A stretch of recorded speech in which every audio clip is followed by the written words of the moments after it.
Hey, we are live. It's Sunday, July 2nd. So, if you are watching on YouTube, timestamps will, of course, be below in the description. And otherwise, we will just be hanging out here while people show up.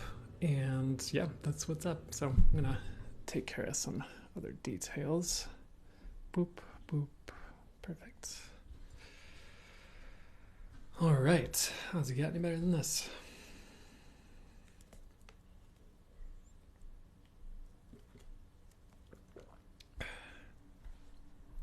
Good afternoon. How's it going? Oh, thanks for the heart, baby doll. Heather, happy Sunday. Sydney, hello. Eden, hi. Flo. I'm doing relatively well. I hope you're doing well as well. Having a good week so far, or had a good week. Julie B, hey, how are you doing? How's everybody doing this Sunday? Greetings from Germany. Hey, that's a cool username, by the way, too, Dragana. Moni, hello everyone. Finally here on time. Good to see you on time, Moni. Though of course, I'm sure you always arrive when you are meant to. Mylin, hi. Hey Deb, happy Sunday. Stacy, good to see ya. It's your name? That's super cool. What? Cool. Morgan, good to see ya. I don't think I've seen you in a while, but I'm glad. Good to see you. No obligation to be here, but good to see you.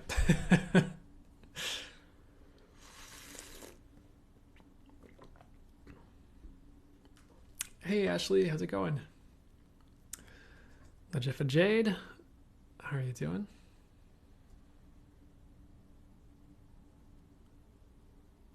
Yeah, we'll be diving into it pretty soon. They actually seem to want me to start now for whatever reason, so I might actually just start heading into the reading sooner rather than later. I know normally, or at least lately, I've just kind of been like waiting for, like, usually we hang out for like 9 minutes and then we start, but they were just saying to start sooner rather than later, and they're like, okay, you can start now. So I'm gonna give it like 1 minute.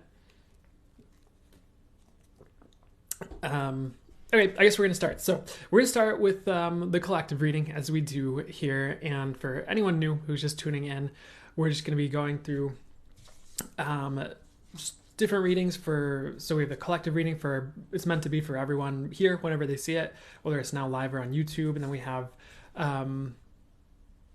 fire signs, earth signs, air signs, water signs, and that's sun, moon, and rising. Then we usually do a full Tana mode at the end as well. So that's what we'll be doing. So, and I totally hear that. Yeah, I know, like, y'all and y'all you guys in Europe I know, like, it gets pretty late with these lives, so I apologize. This is just the time that works for me doing these right now. So, but yeah, you're so we're gonna start the collective reading. I might give it like 1 more second, take another sip of water just so I'm ready, and then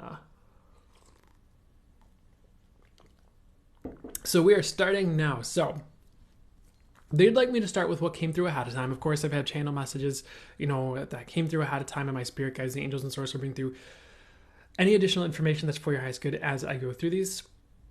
So the first thing they showed me was, it was pretty simple message, though I say that and maybe it'll get really complex after I read it and then they have some further message. But they showed me, as shows up with these lives, in these readings, at times, a grasshopper, but they kind of did this like fun little song. They're like, hop, hop, hop away from the negative. So of course it's like a very common, I almost want to say it's a very common message, but they also are kind of yelling at me not to like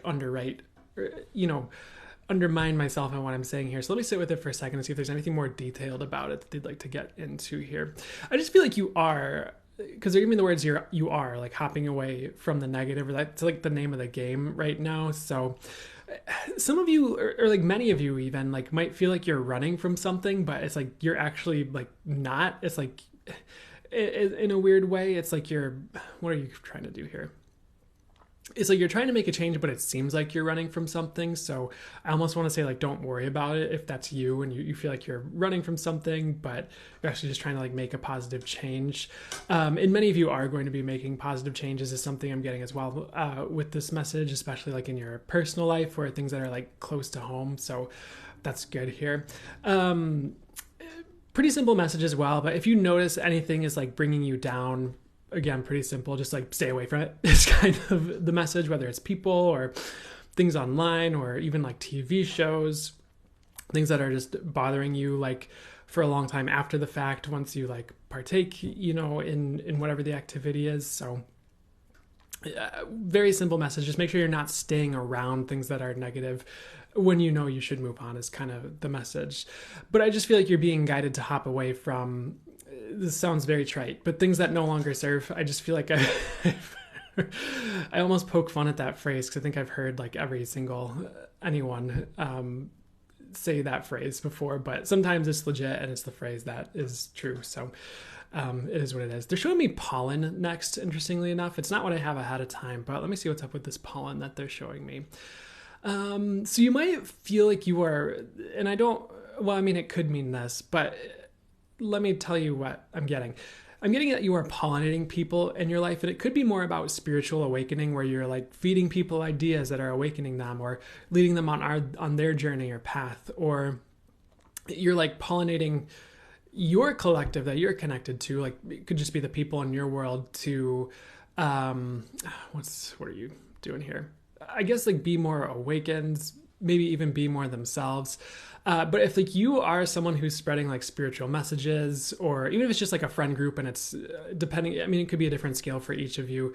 I would kind of keep doing that. Like it's having a positive impact. And it's one thing to like scattershot all your beliefs on everyone like a religious follower. I don't think I would do that. But if you're called to have a conversation with someone, or you find yourself in the flow of conversation and then all of a sudden like it goes to that topic and you find yourself either bringing things through if you channel, or just talking about the topic and it really helps someone, like that's just a very positive thing you're doing if you're doing that in your world at all. But it's almost kind of like you're pollinating the collective, like your collective, to have a better world. And sometimes the world is, not always, but sometimes the world is built bigger in like small steps. It's like, I don't want to say it's always one person at a time, but it could be something like one person at a time, like one situation at a time. Excuse some of the background noise. I can't always expect everyone in the house to stay quiet the whole 3 hours, but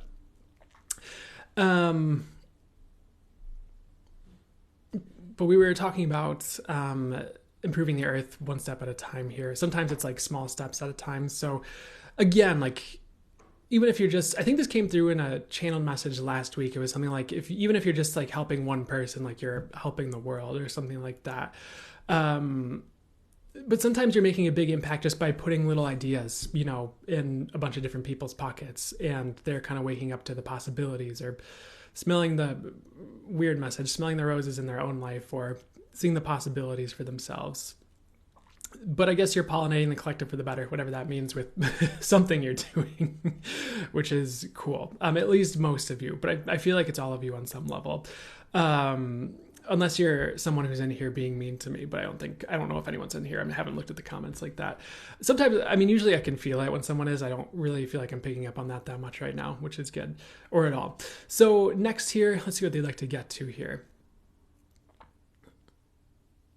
They're just kind of reiterating the message, like you are sort of meant to pollinate the collective spiritually. So if you find yourself like spreading spiritual messages in some way, just keep doing that. Like again, it's having a positive impact. So the next message, they just said, you're not meant to fail. But I feel like one thing they were just adding in is like, this is also about the world in general. So let me see what they'd actually like to say about this. Fully for that's good here. Many of you think you're meant to fail on some level, but you're actually like not, is kind of what I'm getting. If you could rewire that, if you're someone who like identifies with that, when I say that, you're like, oh yeah, that's me. Like I definitely rewire that. Like that's going to help you a lot. First and foremost, some of you like don't think you're doing it, but it's like more, I hesitate to say this, but it's more like subconscious, or it's more like one specific thing. And then like, maybe you'll go forward from this reading and like have that moment where you're like, oh, that's what he was talking about. and again, you don't have to force it to fit if you don't feel like it resonates. But if it's resonating, I would again try to rewire that and see yourself as someone who's meant to win or as someone who can win. They want me to tell this story now. It was funny because I was just thinking about this yesterday. I was like, oh, I wonder if I'm going to, feel called to say that during a reading. Because for some reason it felt weirdly inspiring to me, but also, I don't know. It was this whole story, and I'd never really seen this with this particular thing before. Because there's this video game, and I was really, it was one of my favorite games when I was like 12 to like, even like through my teenage years. And it was The Legend of Zelda Wind Waker. And I didn't realize this about the game, but some like TikTok popped up on my feed or something, some video somewhere, and I was looking at, it was about like that game, and in the comments, like, or it was something about Zelda probably, because a new Zelda came out, so everyone's posting about it, I think. And in the comments, they were talking about how in that game I was just originally talking about, Wind Waker, the main character, I have to share a little bit of lore just so that this makes sense. Like in the games, like there's these characters who are kind of like destined to kind of in some way to have this fate where it's like the hero is born, he's meant to be the hero, the princess is born, she's meant to be that princess that's in this like tale or whatever. But in this particular game, he wasn't actually born the hero, he like pretty much like became the hero and like earned it, and like forced the gods in that game to like give him like the power of the hero because he like did all this stuff to like just demand it from them, I guess. And that's kind of what I was getting to talk about, the topic I was just talking about, where it's like you're meant to win in some way, where it's like you can become the person who's meant to win or something like that. Let me sit with it and see how they want to tie it together, just so it makes a bit more sense for you here. Again, like many of you, that's something like you can do. Maybe not that literally. Like I don't think you're going to be like running around with a sword and like fighting monsters and stuff. But, metaphorically in your life, like that's something you can do, is like become that person who's like meant to win, or maybe even like destined for something that you don't think that you are, or something like that. So try not to limit your story to, what's the best way to say this? I feel like the words that are coming out of my mouth are going to be a little bit weird, but try not to limit your story to being less great than it can be, if that makes sense, if you feel called to something like that. But all that to say is you're not meant to fail. As far as what they meant by like, this is a message more for the world here. Again, like the world isn't something that's going to crumble. The only thing that's going to crumble are the things that are meant to go and that don't belong anymore. So I wouldn't be waiting on the world to like fail, and I wouldn't be waiting on the apocalypse or anything like that. Whoever needs to hear this, I would kind of keep living as if the world weren't going to end, because it's not going to. Definitely not like right away. There's really, really, really not a big chance for it to happen anytime soon. And like, I don't feel like it's going to happen at all, honestly, anytime soon. So the world's not going to fail is kind of another message that they'd like to get to with this thing they brought through ahead of time. Next, they're showing me this field, and this one's about an up level, because there's this like arrow pointing up, and they're giving me these noises that indicate an up level. So what's up with this one here? I think sometimes we are up leveling, but it's very slowly. So we don't realize that we're up leveling in life, or getting better, or becoming a better person, or becoming the person we're meant to be. Definitely a lot of you guys are up leveling. Some of you, again, it's like at a pace where like you don't realize it. It's kind of like, as a kid growing, it's like you don't grow 3 feet overnight usually. You kind of grow at this pace where it's like you tend to keep recognizing yourself in the mirror as you grow. You tend not to grow so much in one like day that you're like, oh, I hit puberty in like 2 days and I went through it and now I don't recognize myself. It's more like this steady like incline or trajectory. So you're kind of on that trajectory. So if you haven't been traditionally seeing like a super major, because it can happen where it's very fast or very major, or you really have a growth spurt.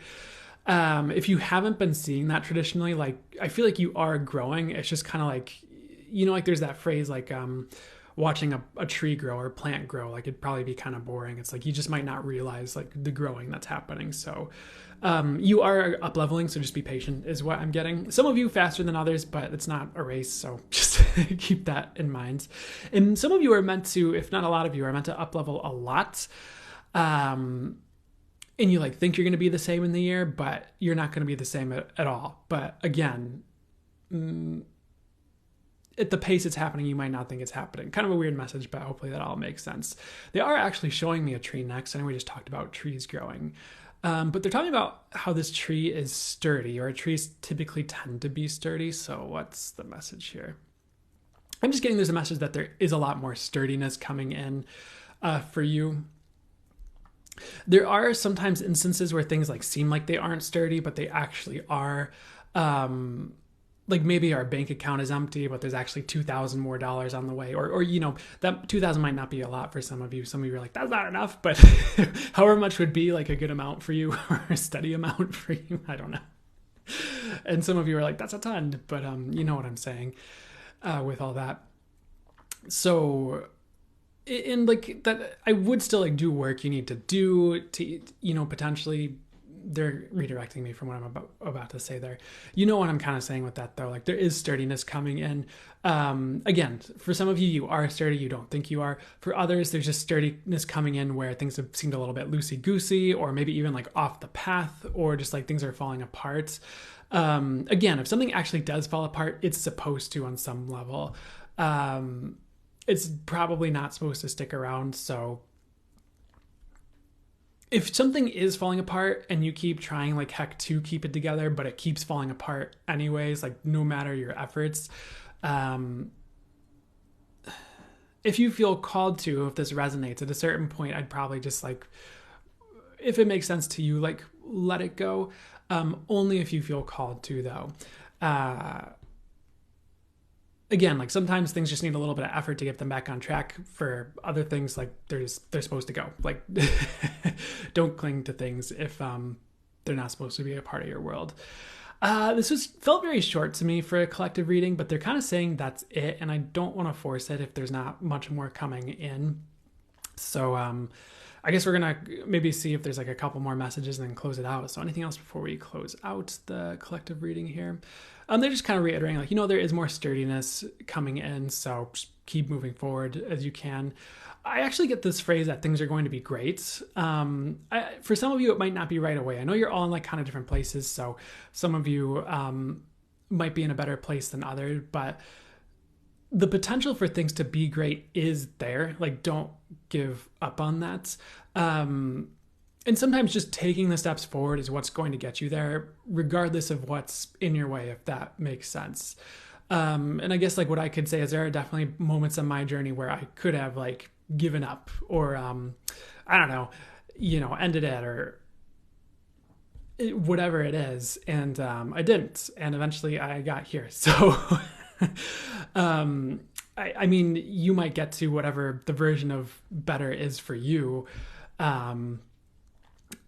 But I would keep going because things can be great. Like that potential is there. And whatever you need to do, those steps will present themselves. And if you're willing to take the path, you can have whatever that version is for you if you're willing to do the work, you know, of course. And, you know, for some of you, maybe you've already done the work, but you understand what I'm saying. Okay, I'm going to close the reading now. I feel like I'm going to start rambling. So hope that was helpful, resonated, do whatever was for your highest good. It's really just kind of a message or reminder that like great things are possible. You don't have to stay stuck, and things don't have to stay stuck as they are, of course. So we're going to move to the fire signs next, but I'm going to drink some coffee and water first. Hi, Lynn Ann.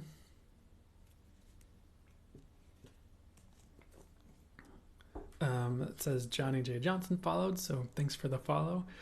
Good morning, Sarah. Hi, Connie Robbins. You're welcome, Sydney. How am I today? I'm well. I'm doing well. Getting in the flow with this here. I did have a bit, I mean, not like physical trouble, thank goodness. I guess there's a lot to be appreciative of there, but I did have some trouble getting up today.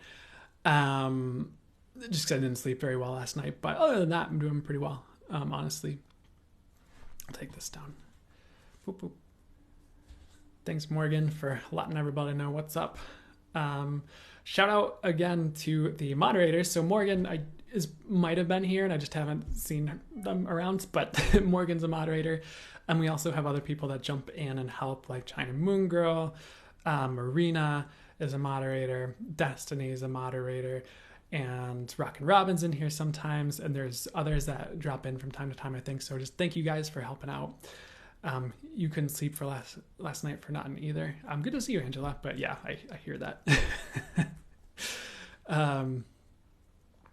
Thanks so much for a great collective message. Read my mind. Perfect, Dana. You are so welcome, and that is always, I really appreciate the feedback and knowing that this is helping.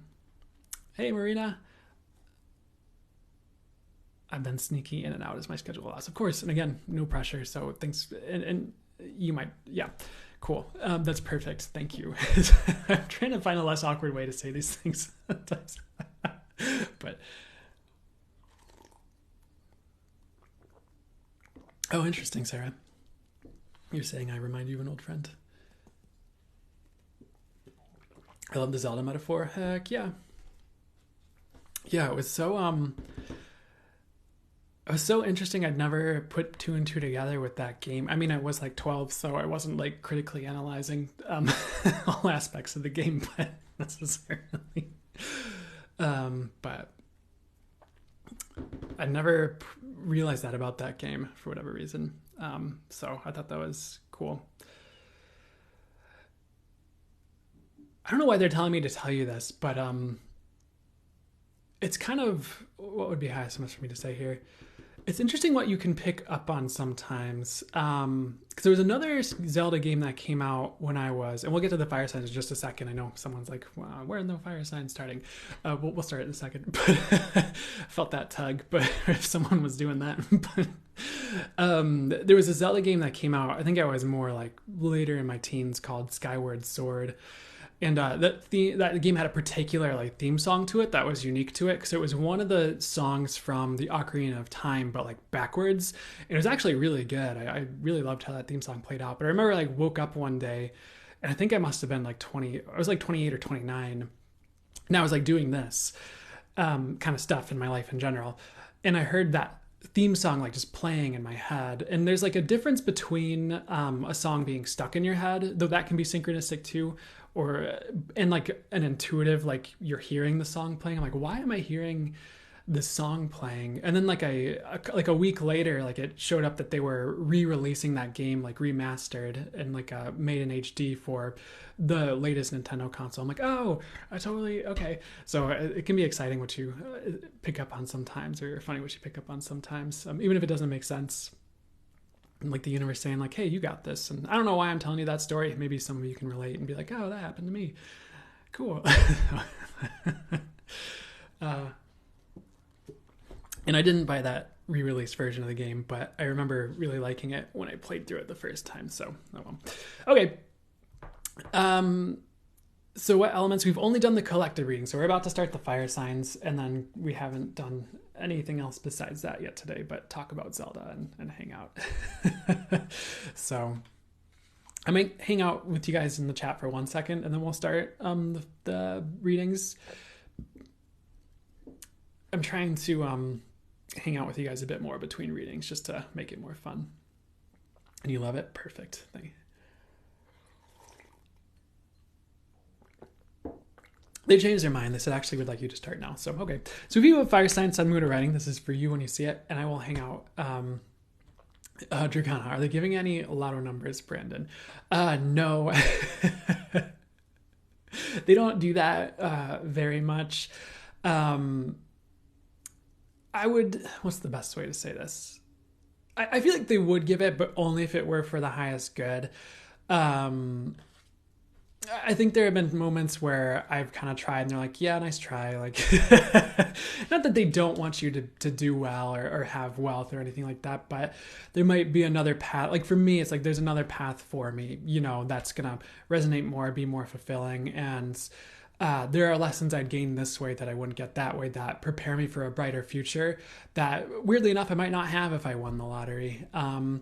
But, you know, maybe I'll win the lottery in other ways in life, you know, which is what shows up, or other lucky things that the universe brings my way. So, I mean, if you want to keep playing the lottery you're trying, I wouldn't give up on that. Or if you feel intuitively called to it, that's one thing. Or I remember one story. I don't know why I'm talking about this, but they told me to tell you guys, where it was like this one, and I'm not encouraging you to do this either. I'm just going to relay the story and let you take it as it will. And if they have a deeper meaning as far as why they're telling me, I'll let them bring that through. But one story I heard when I was a kid that my mom was relaying to me was like this one couple who treated like buying lotto tickets, and I don't know if I encourage this, by the way, or endorse this.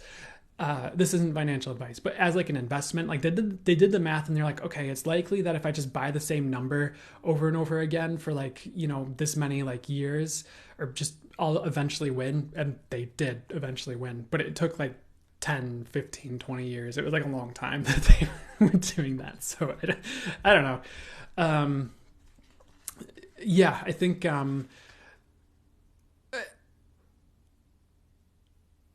if you're meant to win the lottery, you'll probably get those numbers, but otherwise, yeah, I don't know. But they're accurate in all the other ways, so I guess that counts for something. And it's not, again, like maybe they weren't even inaccurate. They're just like, yeah, you can win $2, that's fine, but we're not. What I just said about like the path and the path you're meant to be on, of course. Okay, so if you have a fire sign, sun, moon, or rising, this is for you when you see it. I've got channel messages that came through at a time, and my spirit guides, the angels, and source will bring through any additional information that's for your highest good as I roll through these, of course. So the first thing they're showing me is, and this is, there's a couple different things, because they're giving me the word updraft, and it's funny because they're linking it back to Zelda again. We just had those conversations, so maybe they're playing with that, or maybe we were meant to talk about it, so they could bring this kind of synchronicity through or whatever. But in one of the games, I think this one was like, it was like Breath of the Wild or whatever. You could like start a fire, but maybe this is in other games as well, I don't remember. But the fire like causes like an updraft of wind, and you can use that to like catch the wind and like, you know, go higher in the game. But they're showing that happening, but for you. And it's funny because it's fire signs and it's updraft and things like that. But I feel like you are getting an upliftment or a bit more wind in your sails, or the universe might be trying to do that. I'll read the message that came through. They just said the universe is sending you things to uplift you, especially where you felt down. So I feel like the universe might be sending some encouragement or helping to encourage you. I feel like for some reason the words I'm hearing are you do have a great destiny. That could be at different levels for each of you. And again, you can kind of take control to a certain degree and make that bigger. You're not stuck like having to be small or something. Unless it's really your path, but I don't feel like it's yours, honestly, regarding this reading and you. But what I guess I'll say that could be a better thing to say is like you do have bigger things ahead. So even if you're down right now or you feel down right now, like you're not meant to stay down forever. It could just be a lull or a down period or just something you're going through to work something out of your system. It's not forever is kind of what I'm getting. So again, the universe is setting some wind in your sails to help uplift you and move you forward on your path and keep you from being too down. So you might get some happiness where you've been lacking it, or something that sparks joy, or an opportunity to experience it. So you might have like friends asking you to hang out and you're like, no, me sad. But it's like, maybe that's the universe extending the hand to like bring you an opportunity to get out of your shell and be like laughing and have a bit more play and fun in your life. So, you know, sometimes, I mean, a lot of the times with these messages, they do just seem to happen. At least the way they happen when I find myself watching my own readings or like down the road, you know, sometimes they show up like 2 months later. I'm like, oh, wow, that was pretty good, I guess. Not I guess, but which I guess is my verification to that I can keep doing this or do this. But sorry, I kind of messed up what I was saying. So give me a second for I have them correct it. Can you guys correct it, please? So what they're really trying to say here is sometimes with these messages, you get opportunities to experience these things. Again, sometimes they just happen.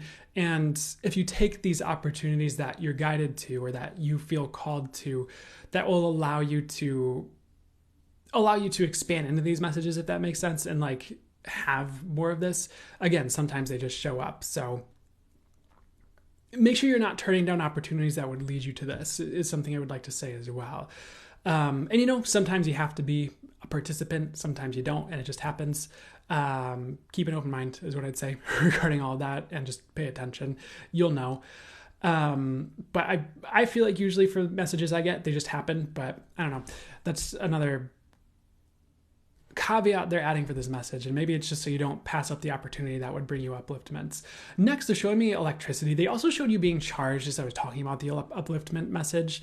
I feel like you are being charged to a higher level, so if you are called to rest, I would do it. It's kind of like recharging you or helping you upgrade or integrate is something I'm getting. Sometimes we poo-poo rest because we think like, oh, we need to take action because that's the only way to win. And like the other question is like, what is winning to you? Where you need to give all your free time away to win, or like you can't rest and recharge sometimes to enjoy your life or whatever. But I feel like you're being called to recharge in some level, and if you're doing that, you're going to be great. So, but there's a two-parter for this message, because the other thing that came through ahead of time is like that you're being upgraded. Because electricity can sometimes have to do with upgrades. In some ways I'm borrowing, but it was also like the channel message they gave me. So it might just be another way for them to relay the message that's like similar. But I remember there was like an energy update Lee Harris did, and it was something about like electrical upgrades on a rise, where there's like a lot of electricity like running through you in a sense, and like you're really upgrading, and you might feel in his update he was talking about how like people might feel like they're like kind of hovering above their paths and they haven't quite landed in like the new direction they're going, or their upgraded path or something like that. So you might be experiencing something similar, and that might be why they like borrowed the phrase so much from him for this message in particular. You might feel like you are electrically upgrading in some way, energetically, of course. I don't know. Yeah, you understand. And they were like, that's all they need to hear. Let's move on. So let's move on. The next thing that showed up here, they are showing me like a thundercloud. I feel like storms are leaving. If you've been having like, I don't think this is literal. It could be, but they're just saying if you've been having stormy weather, it could be like metaphysically, honestly, that this is showing up where it's just kind of like the energies are a bit stormy, or there's like stormy circumstances.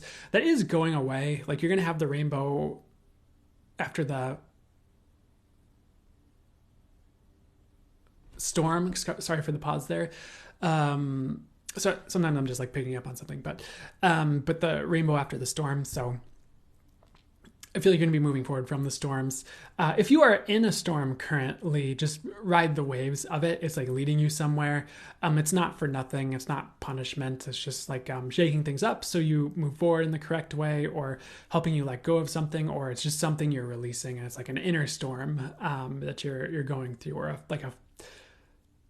something like a fire that's moving through you to burn away the things that don't belong, if that makes sense, or something like that. So I feel like storms are actually to your benefits metaphysically, not to your detriment. Just kind of hang in there is what I'd say regarding all that.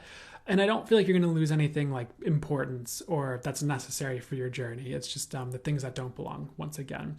If things are destroyed in your life, like they're meant to go, like things aren't going to be destroyed if they're meant to stay. So I would like trust the destruction that has occurred, that if any does occur, that does occur. You know, I'm not like promising all this destruction's about to come into your life or anything like that. It's more like for current events or anything in the near future that you otherwise would have freaked out about. I feel like it's divinely guided, and it's not a bad thing. And you can think of like Kali, the Hindu goddess of destruction. It's like, yeah, she can like wreck. Sometimes I hear a swear word. I'm like, can I swear on TikTok? Like, I don't know if I can say that, but she'll like wreck crap, you know, if she has to, but it's for the highest good. And it's like part of the divine plan. It's not like just being a butt, you know. Anyways, what else would be high supposed to get to? And again, if something's like cut away from your life, it's meant to go. So try not to like cling on to things that are like leaving or on their way out when you know they're supposed to go. As tempting as it can be to cling like it's supposed to go if something's doing that. Next, they showed me a cloud, but I feel like there's one more before we get to this cloud here. Because what else is going on here? I feel like you are afraid of the storms, but the storms are actually helping you. So try not to be afraid of the storms is what I'd say. So next thing they showed me was a cloud. They said you are, again, we just talked about this, but in this message, it was like, they were showing this cloud, but this cloud was like losing parts of it, but it was almost like fluff. It was like this part of the cloud was like torn away and like tossed. But it was almost like you're losing things that don't belong. So you are actually, if you're losing things, it's like you're losing things that are weighing you down again or that don't belong. So I wouldn't worry about that. It's kind of just like losing the dead weights. And what they're showing me is like a horse who's having its hooves. Oh, I forget the terminology, but they're people who like, I don't know if this is the right word, but like not clip the hooves, but they'll like, I'm so sorry. Someone who's familiar with horses could probably correct me in an instant, but they have a dude, he has these like pliers. He's like trying to cut the horse's hooves so that they're more optimal for the horse. Because usually in nature, the horses run around and it just wears down their hooves. But if they're on a farm, they just, stand around and neigh and stuff. And so their hooves get too like long and it poses a danger to the horse. So they're showing a horse like having that happen to them where they have their hoof like cuts, like cutting fingernails, I guess. And it's like, it doesn't actually like hurt the horse. If I think they do it properly, it should be painless to the horse, to my knowledge. And what is this trying to say here? Again, like if you're losing something, it's not like you're losing your arm. It's like you're having your hoof shaped to optimal, your metaphorical hoof. And if you have a literal hoof, that would be very interesting. Be like Mr. Tumnus over here, but you know what I'm saying. So again, it's like you're just having like your fingernails like taken care of or manicured. You're not like losing a limb if you feel like something like that is happening. So let's move on to the next message here. They're showing me the color red, but it's like a red cliff. It kind of reminds me of like Red Rocks in Colorado, if you've ever heard of that. Pretty beautiful Venmo. I used to live in Colorado, so I've been there a couple times. But what's up with the red cliff here? It is about grounding and like connection to the earth. It's kind of weird message. It's remembering that you can ground, like you don't have to float if you feel too floaty or if you feel like the upgrades are hitting hard or if you feel like you can't ground. It's like you actually can, is kind of the message.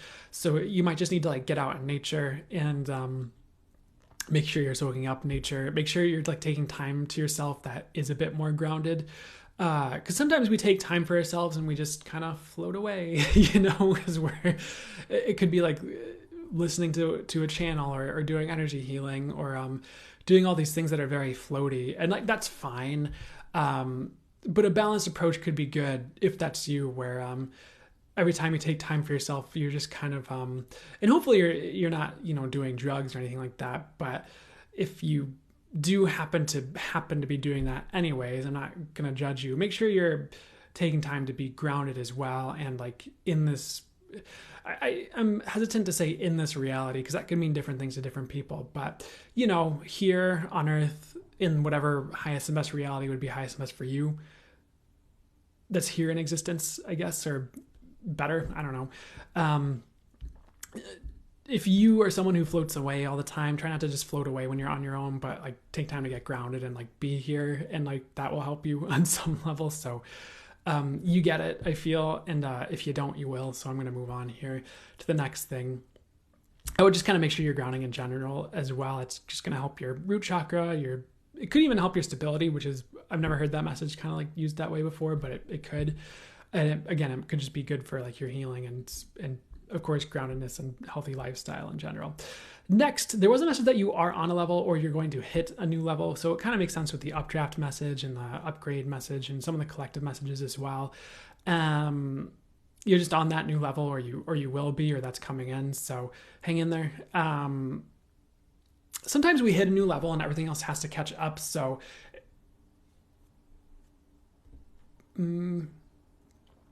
if you're on that new level and you're waiting for everything else to catch up, just hang in there. Like some of you are on that ground. So it will catch up is kind of the message. It doesn't mean like your efforts were for nothing if you up level greatly, but then you still have the same like crappy job, if that's how you think about your job, or all your relationships are the same. It's like, hang in there, like things will catch up to you. It's just you up level quickly is what I said regarding that one.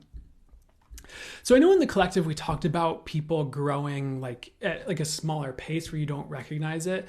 This is for those of you who know you've grown a lot, regardless of what I'd said there. And in some way, I know it's like, but maybe if you're watching this, it makes sense that both could be true. I feel like both could be true, in a certain way. Because maybe what they were talking about in the collective message was you growing as a human, and like this is talking about you up leveling like energetically or something like that, so, or in a particular area. So if you were confused about them both fitting, I'm getting that they do both fit if you watch both readings. So I'm staying in there, you'll get it, is something I'm getting. And I just felt called to clarify that because I know it seemed a little bit like they could conflict potentially, but I don't feel like they do. So in some way. Next here, they showed me an ocean. They just said, make sure you are we talked about this, but make sure you are getting out in nature and enjoying it. Make sure you aren't just cooping yourself up. So I'd be trying to get outside sometime in the near future. I know some of you are in like the southern hemisphere and it's like cold out and stuff like that. Just maybe just bundle up and get outside anyways, if that's you, which is probably not like a ton of you here, but it could be a certain number. So just keep that in mind as well. I just feel like getting out in nature is going to be very healing for you and very helpful. And sometimes we don't realize it, like until we do it, we're like, oh, we feel so much better. Or, you know, sometimes there are things that I don't want to put this on any of you or create it unnecessarily, but sometimes there's things we do and we don't realize how much it's helping us until we stop doing it.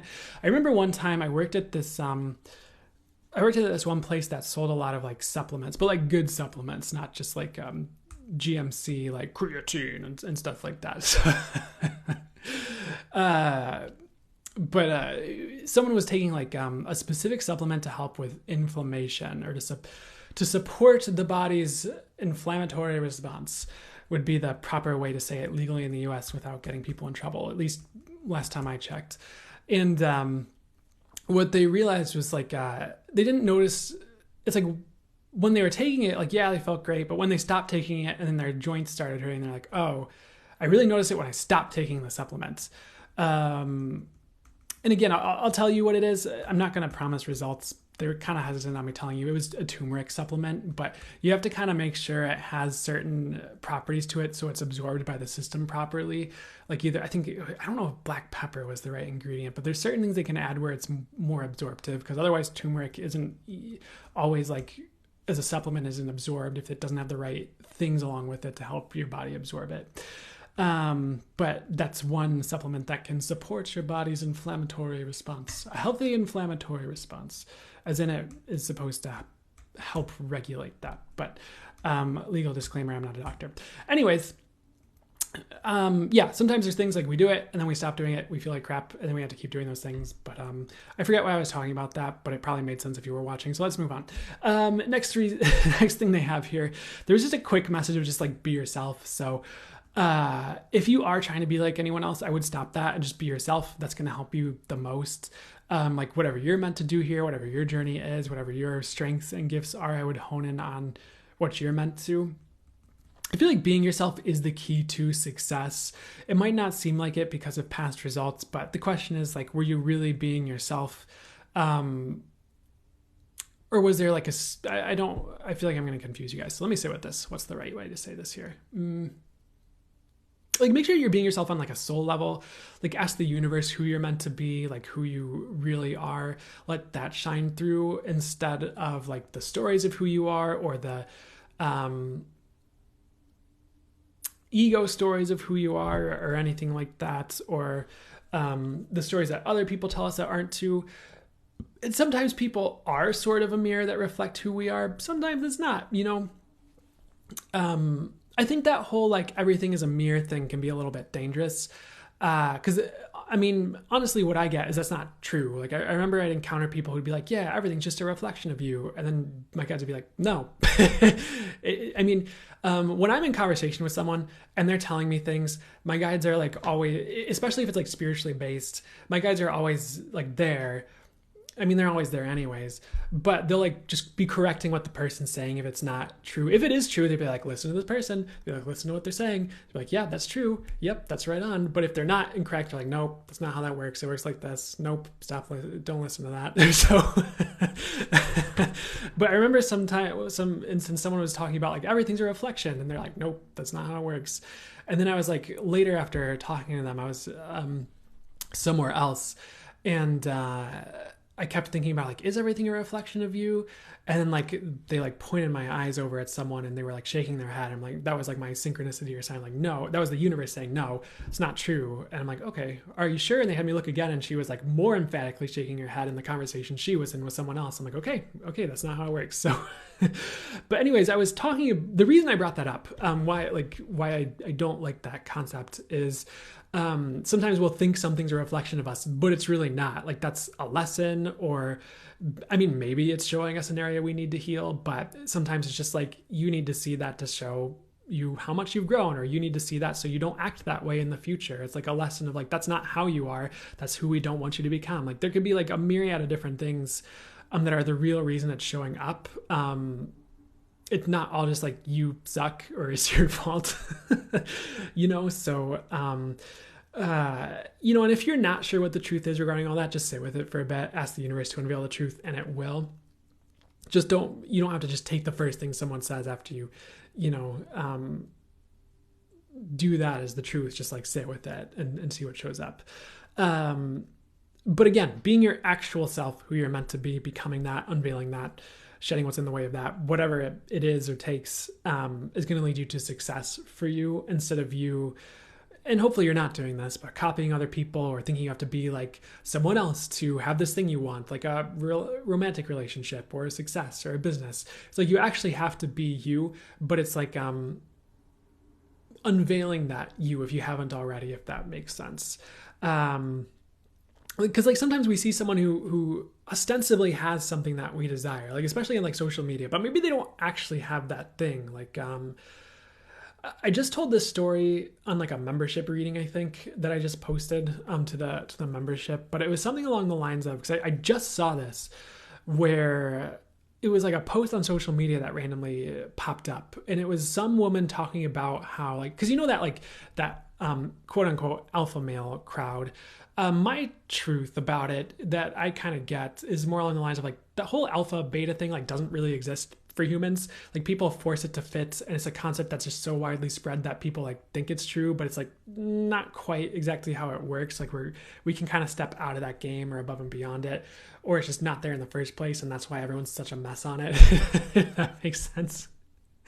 And I know like we like things to fit in nice, easy little boxes that our brains can understand, that seems simple, but if it's not accurately explaining things, it's really a hindrance. It's not really helping you navigate the world. It's you trying to force yourself into a box of judgments and projections that don't fit and aren't you, and don't make the world a better place to have a result that you're not getting by trying to do that. So I guess that's another example of be yourself. But anyways, there was like that alpha male crowd, and they have their like weird like judgments or ideas they like post all the time on like, you know, social media and things to like for validation, or for maybe they're trying to sell something, or if it's like a weird dating coach or something. But like what these people do apparently is they hire like models or even like sex workers to like be there in their like Instagrams or their YouTubes or their videos or their pictures to look a certain way, to sell an image or to get validation or to get whatever they're trying to get out of it, even if it doesn't make cognitive sense.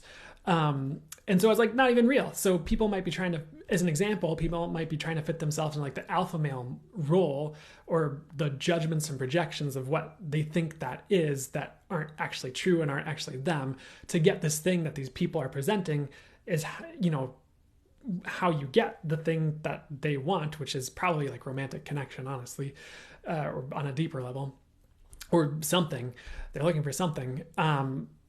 But that's not even how you actually get it, and it's a lie. So it's like sometimes we see people and we think that's how we have to be to have this thing, but one, it's a lie, or two, It's just like they don't actually have that thing they're presenting as it. Some people do actually have it, but maybe for you to have that version of you actually having it, you have to be yourself, and the version of you that has that, not try to be them, because it's just not going to be authentic, if all that makes sense. So hopefully that all makes sense and paints the right picture for you guys and it all makes sense. But if there's anything more on that, I'll ask them to channel on it. Otherwise we'll move on here. And again, there's things you're meant to have, and you being yourself is going to bring those in, as opposed to being like anyone else and missing out, which I don't feel like you will miss out. I feel like you will only if you're really, really, really not being yourself and like trying to actively avoid it, or just really, really not getting it, but you will get it. So, I feel like as long as you're trying, you're going to be fine. Next, they showed me jealousy. They just said, make sure you are on, very similar message. Make sure you are on your path, as that will help you. If you've been dealing with jealousy, again, very similar message. Make sure you are on your path, as that will help you avoid jealousy. You being on your path, the path you're truly meant to be on, will help you avoid jealousy. So that really ties in with being your authentic self, doing what you're called or meant to do, like truly, honing in on what's for you, receiving that. Because I'm not saying that you have to be this way, and maybe some of you are really good, you've worked through this, you don't have any jealousy, or if you do, you take it as a sign like, oh, I need to change something or examine something and do something about this. You're not just sitting in it and stewing in it and in a weird victim, helpless mindset. I don't feel like any of you really are, to a vast degree, hopefully. And if there are a few of you, you'll work through it, I'm sure, but don't worry too much about it. All I'm trying to say is, though, like, if you were truly on like your path that you're meant to be on, like fully, you're probably going to be a lot less jealous of people who have all these great things. If you have the great things that are for you and you realize you don't need all those things, or you have the version of those things that are for you, if that makes sense.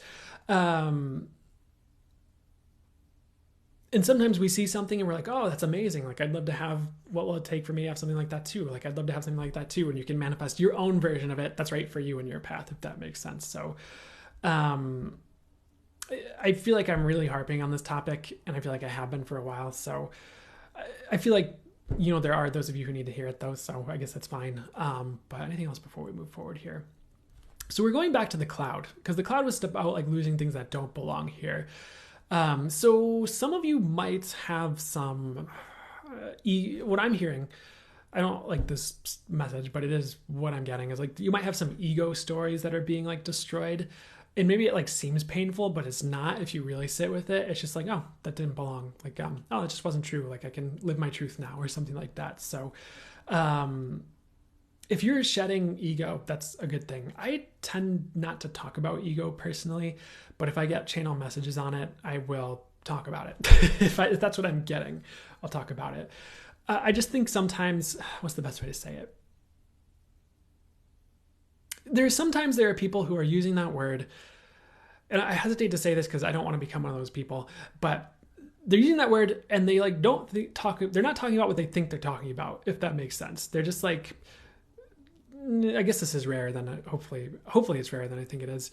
But they like are trying to present themselves as spiritual or smart or whatever. And that's, yeah, you understand. They just like they're like using that word, but it's like, what are you actually talking about here? But I don't know. Some people very well understand it, so I don't need to get into it. Anyways, let me get back on track here. And they're like, you are on track. You're in your own little spin while you get on track. I'm like, okay, or while you're on track. Anyways, next thing that came through for you, they just said, one, you never know what's going to change. Things can change on a dime. I don't like the phrase, you never know. I think like we can always know. And the reason I take stances like that and say those things is there's too many times where I've thought something or said something and just watched it manifest. So me saying I can know anything is manifesting my ability to know anything, instead of like, I don't know, some other phrase I could say. So that's why one of the reasons I say that. I do feel like it's true. And I never want to limit it, honestly. For those of you who are potent manifestors, you know what I'm talking about. You have a conversation and talk about, I don't know if I can say what I was about to say. Talk about cricket. Oh, I'm going to say it, but hopefully this doesn't create this, but talk about crickets taking over your house and all of a sudden there's 5 crickets in your bedroom the next day, you know, but or something. Or something like that. And sometimes the universe there's a place you can get to, I think, where it's usually the universe is really nice about it, and maybe like your partner just brings in like a drawing of 5 crickets and puts it on the wall instead of like 5 actual crickets. But there's ways the universe can be nice to you about it, but you know what I'm talking about. Next here, okay, but we were talking about how things can change on a dime. There is a lot of change energy, like ramping up and just like rampant, and it's very potent, and it's like here. And they're showing it to me as like, you know how you have like eddies in like water or in a river that can like come and like woo, or like swirl like a leaf around or something like that. It's kind of just like there, and it's around, and it's like hitting things. So you might just have like random things changing, or like you're changing really quickly. They're showing like a Disney princess transformation where it's like, you know, Cinderella and like the fairy godmother, and she waves the wand and then she's in the dress with the glass slippers or whatever. And it's all like, woo. But it's like, honestly, that's like Cinderella had that, what am I trying to say? What's the best way to say this? There just might be a lot of rapid change around you, or like change hitting that seemingly randomly, and like that's okay. And like if you are in a rough spot, things can change on a dime, and I feel like a lot of things are going to in the next few months, so just hang in there with that is what I'd say. So the next thing they'd like to get to here is like, one, I would just not give up on yourself. Like, I just feel like you are closer than you realize to, well, what came through is you are closer than you realize to many things. Excuse me. So it could be like changes you're looking to make, or hitting certain levels, or at least the next steps to hitting those levels, or making certain changes in your world. I just said that, didn't I? Maybe even things you're trying to create. And like sometimes we're just closer than we realize, but I guess like the example they're showing me to explain this is like, you know how you're walking up a hill? Or maybe a better example would also be like driving up a hill, but they were showing someone walking up a hill. And when you're walking up the hill, you have the top of the hill in the way of like, you know, intuitively, maybe you know what's coming up the hill anyways. But now that that's out of the way, physically you don't see typically, unless you have some super cool like x-ray vision through the hill, what's like ahead of you on the path, because the hill is like in the way of what's coming up. So you just, it's like, sometimes you get over the hill, and then you can kind of see farther ahead because there's not that hill in your way. And you have that driving as well, where it's like, it's usually not a good idea to like pass people on the road in like the oncoming lane when there's a hill, because you might not be able to see over that hill if there are cars coming or something like that. Kind of like that. And so like you might like think you're not close to the top of this hill, or you're not close to certain things that are just at the top of that hill, and you're really close, but you can't see it because you can't see over the top of the hill. You know what I'm saying? So just, I feel like that's kind of a way to explain this message, where it's like you're closer than you realize to a lot of things, either that you're moving towards or trying to create, or changes you're trying to make. And it might not be every single thing. Like, it might not be like your entire dream life, like handed to you on a silver platter. I guess it could be, but it's more along the lines of like just certain things you think are far away. So try not to put like every single thing into the future, but I feel like there are things that are going to show up that you didn't realize you're going to show up this soon. Anyways, next thing they'd like me to get to here. I feel like there are certain changes in yourself you're trying to make, and those are going to show up sooner than you thought they were as well, is something I'm getting as well, especially regarding patterns or like habits, or healing certain things as well. Next, they did show me the sky. They just said, and this message comes through from time to time, but don't give up on your dreams. Like, keep going towards what you desire. You can create more than you realize. So a lot of encouragement to, I suppose this is encouragement to create your dream reality, or move towards it, even if it takes work, even if it takes time or efforts, or you changing things about yourself or your world. It is possible. Like things are possible. And again, like there might be things you have to go through, but it doesn't mean you can't do it. So, and some of you are like limiting your creation, like what you're creating, your creativity, because you think you can't have certain things, but you actually can. So the question I'm hearing for you to like ask to yourself and the universe is like, what can I actually have? Like that's higher and better than I ever realized, or something along those lines. But the original question is like, I forget what I just said. Whatever I just said, it's like, what can I have that I don't realize I can have, or something like that. Because that could be, I'm kind of taking an access consciousness. I mean, it's what I heard, but it seems like it's kind of taking a slight access consciousness approach. And what I mean by that is like they have these questions, and that's a modality, by the way. And it's like you ask the question, if I were to like paraphrase it, and it might not be what they would say, but it's what an explanation I've kind of found that works for me to at least start to get to like what it is, where it's like you're kind of asking the question to have the answer manifested, I guess, where it's just like, okay, what is actually possible for me that's greater than I ever thought? And you're like, okay, universe, show me that, or something like that.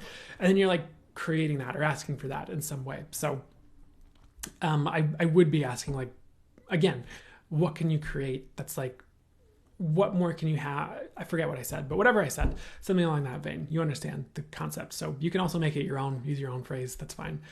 But there are no limits. Like there's more possibility than you realize. You can create a lot more than you realize. Don't limit it is what I'd say.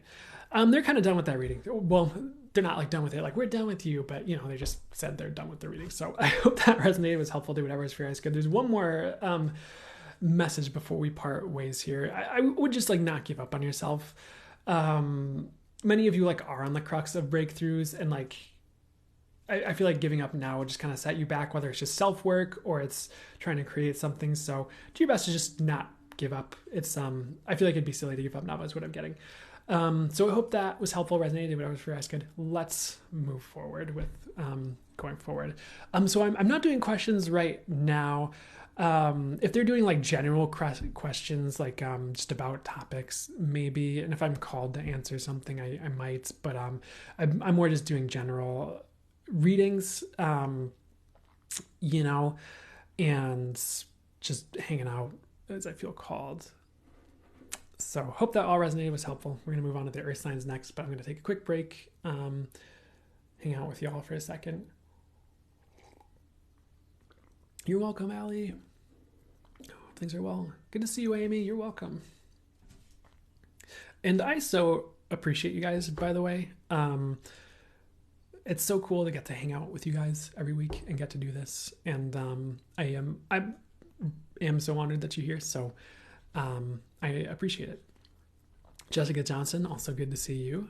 You are welcome. You have the same mug, the grateful mug. Heck yeah, that's awesome. That's synchronistic. I wouldn't be scared. Someone's saying, who's saying that? I choose love. I feel the change coming in my life. I'm kind of scared. I would not be scared is what I'm getting.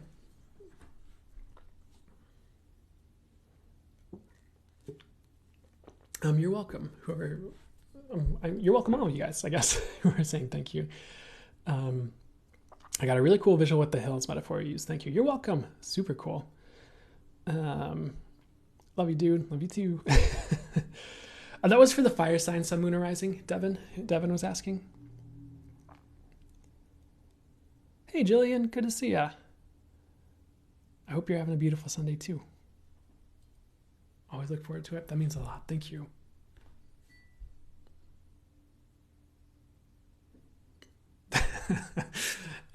Morgan never mind. I was gonna say something, but it's not. It was something I thought was funny, but it's not important, I guess. Hey XXT, good to see you. Ooh, I like that. I like Jessica's version. What can I have now that I am not aware of that I'd love to welcome in easily? I love that. What are my big three? What's my big three? I don't know why I'm pausing. So Virgo sun, Scorpio rising, Scorpio moon. So got the Scorp. I'm feeling a little bit silly today. Hey, Brandon, do you have private personal readings ever? Not right now. Tay Chalesky. Not right now. I'm kind of, for now, I'm moving away from those. Like I need to focus on other things and just do something different. If I'm ever guided to bring it back, I will, but it's not likely is what I'm getting from them. I just need to do something different. That heavily resonated for me. Perfect, Cassie Joe. I'm so glad to hear it. Always the aim, or resonating as much as possible, as fully accurate as possible. So glad you're more healed. That's an interesting chart. that might be a good way to phrase it. What I'm hearing as well is like it's actually a lot better if you look at the details around it. Like it's not as bad as you'd think. I maybe it is. I don't know. I don't think it is though. There's a lot of things. Well, what's the best thing to say about it? They don't want me to keep talking about it right now. So, but does your Virgo let your Scorpio come out to play? They actually balance each other nicely, but yeah. They don't restrict each other as much as you'd think or anything like that. I miss your private readings. You're super talented. Aw, thanks, Ray of Light Healing. Yeah, maybe we'll bring him back. We'll see. But thank you for letting me know. I really appreciate it. And I'm also really glad that those were good. I mean, I was getting feedback that they were good. And if they were like, yeah, I would have stopped if they...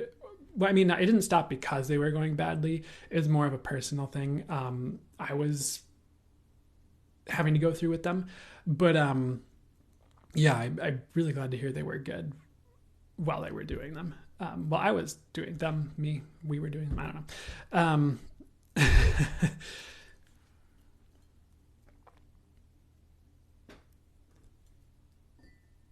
It's true. I'm a Virgo rising and I get along with Scorpio very well. Yeah, I think I remember, and I don't know, I'd have to check in more intuitively with this again, but I remember reading or realizing somewhere along the line when this is like before I really got into this stuff. I think I was in my early 20s and I think I was looking at like sun sign compatibility and all that stuff because I was, dating a girlfriend or whatever.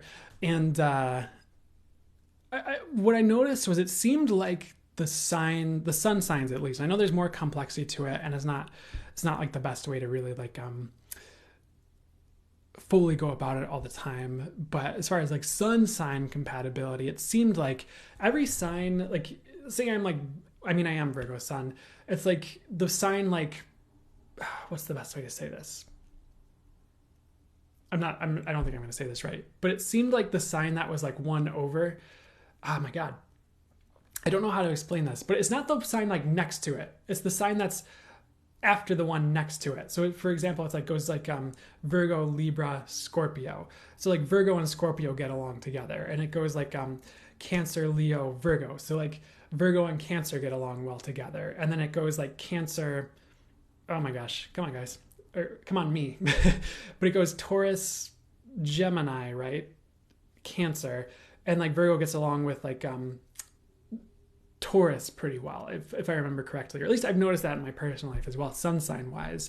And there's definitely people I've like dated or been friends with and been really close and like it gelled well that were like conjunct signs or like right next to me, or not those specific sun signs. But I don't know if this is like really the right pattern to connect it to, because my guys are kind of like, no. So I was going to make a comment about like when you think about music and like the notes on a scale, usually like it's the same with like harmonizing notes. So like harmonies, or if you go like every other note together and play them together, they go well together. Like for instance, a lot of chords are like the first, third, and fifth note in a scale is a triad chord. That's like a common chord usually, is the way so I always thought it was funny how like maybe the signs harmonize. In my mind I was like, maybe the signs harmonize the same way as music, and it's like sort of, but nah, is kind of what I'm getting. So never mind, the intuition is overriding that little thought or conspiracy.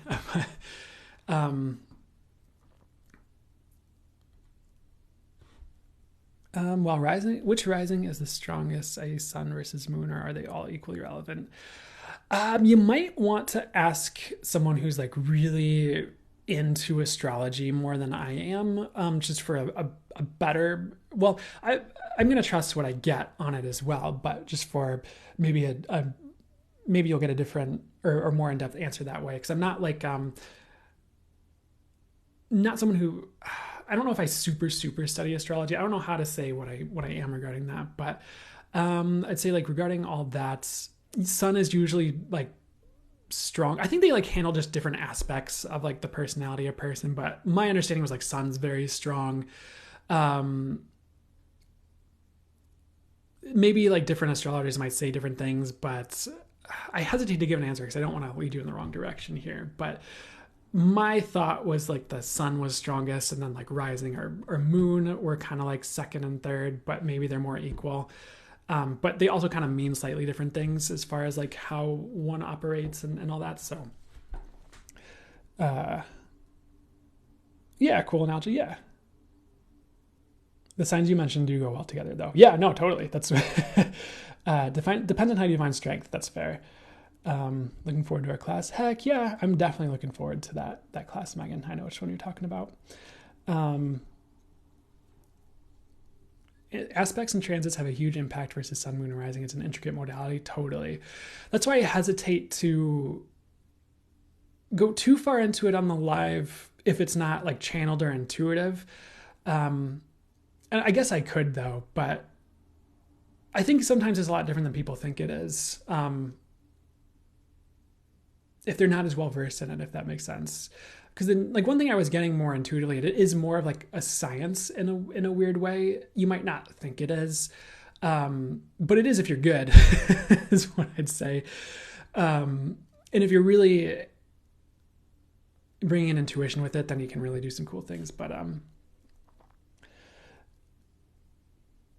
my rising is very usually accurate for crew matters. That makes sense. Yeah. The authentic mystic says the oldest science on earth. Because I remember, like, at a certain point, I don't want to say I like poo-pooed astrology. Like, that's not the way I would say it, but it's funny because I was so into this stuff. I'd be a little bit, what's the best way to say this?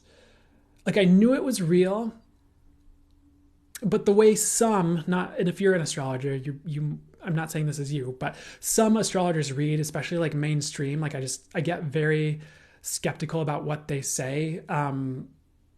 Because sometimes it just kind of seems like they're regurgitating meanings or like what they think it means, not like intuitively what it actually means and like how it's going to show up for the crowd that's reading that message. And CoStar is not, I was about to say CoStar is the worst, but I don't want to say be so dramatic about it. But I remember someone was talking about CoStar and my guides were like, no, don't get CoStar. And then I think it came out, or I saw somewhere else that like they like purposely make their readings more negative so people are quote unquote like more prepared for bad things to happen in their life or something. But it's just like, that's not accurate then. Like it's kind of BS at that point. So I guess I get hesitant about like certain readers in astrology, but not astrology itself. And some people just have weird definitions sometimes too, where like guys are just like, no, that's not a thing. Or they'll just say really weird things for attention on TikTok or Cloud or whatever. And I get mad, but that's me personally.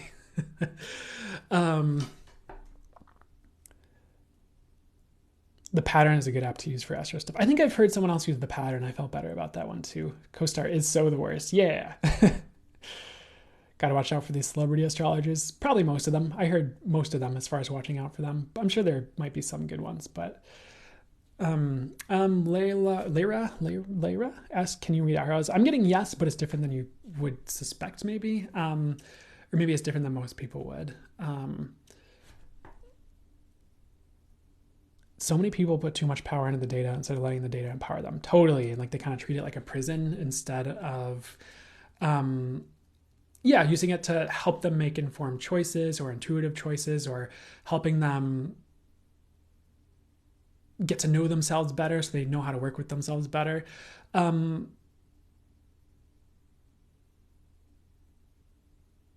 I don't feel like you're limited by astrology or anyone is. I feel like it's a tool to work with to better your circumstances.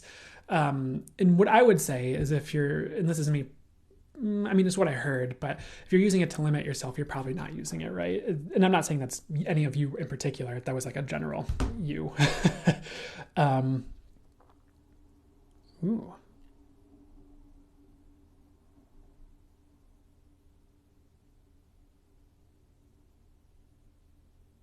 Quiche asked if they're on the right track for love to come in soon. I was getting yes.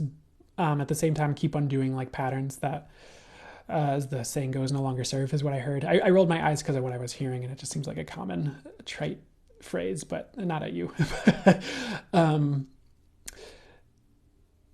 So if there are any patterns that are in the way of that, keep working through those and undoing those is what I'd say. I'd really meditate on it or even if put on some affirmations, I guess, if you need to help like rewire that, or whatever you do. I try to avoid doomsday astro in general. All of life supports all of life for my world broadcast. Yeah, I mean, that's a good idea to avoid the doomsday astro for sure. Okay, so we're going to start the earth signs reading in just a second. I'm going to keep hanging out for a bit to more, but I'm gearing up for it. It's in queue, is what I'll say. I'm gearing up for it. Someone is asking, can you teach how to hear so clearly the answers from spirit guides? I'm starting to. I'm putting things together. I did start teaching some classes for like beginners.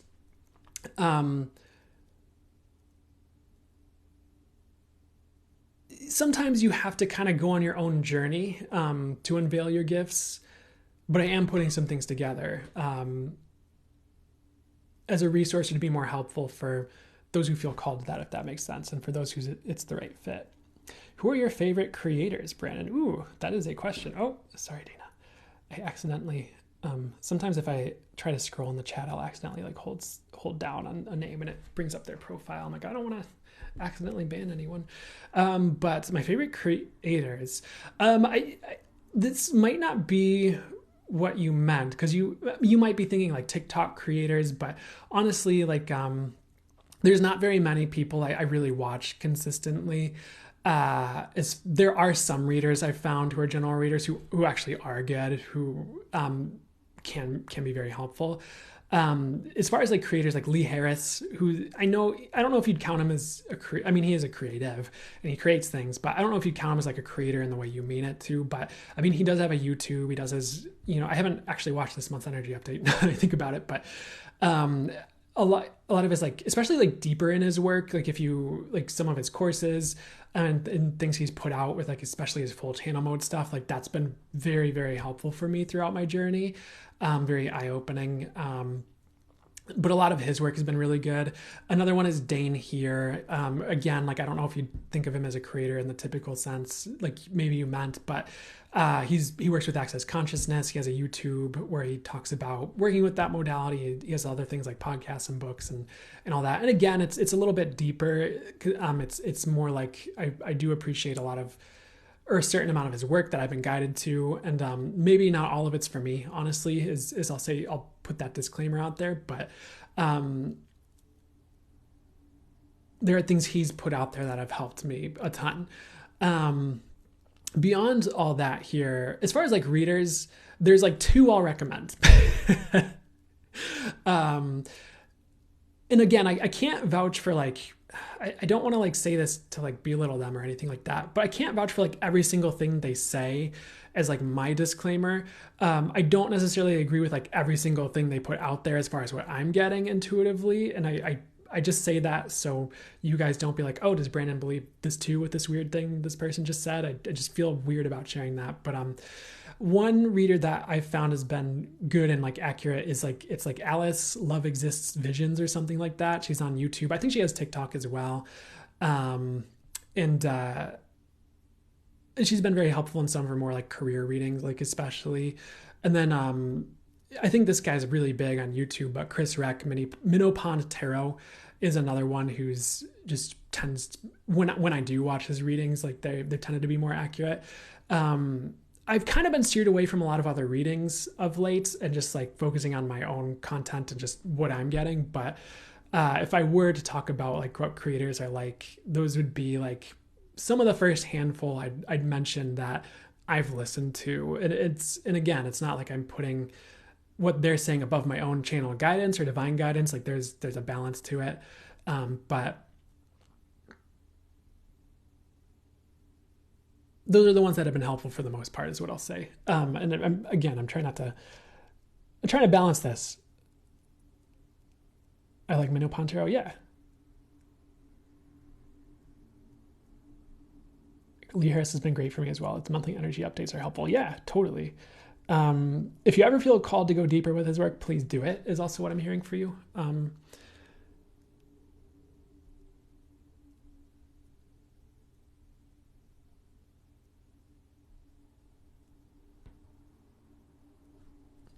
Oh, cool. Okay, I need to start the earth signs they're saying, so I'm going to do that. So sorry to abruptly change it, but I just kind of do what I'm guided to do.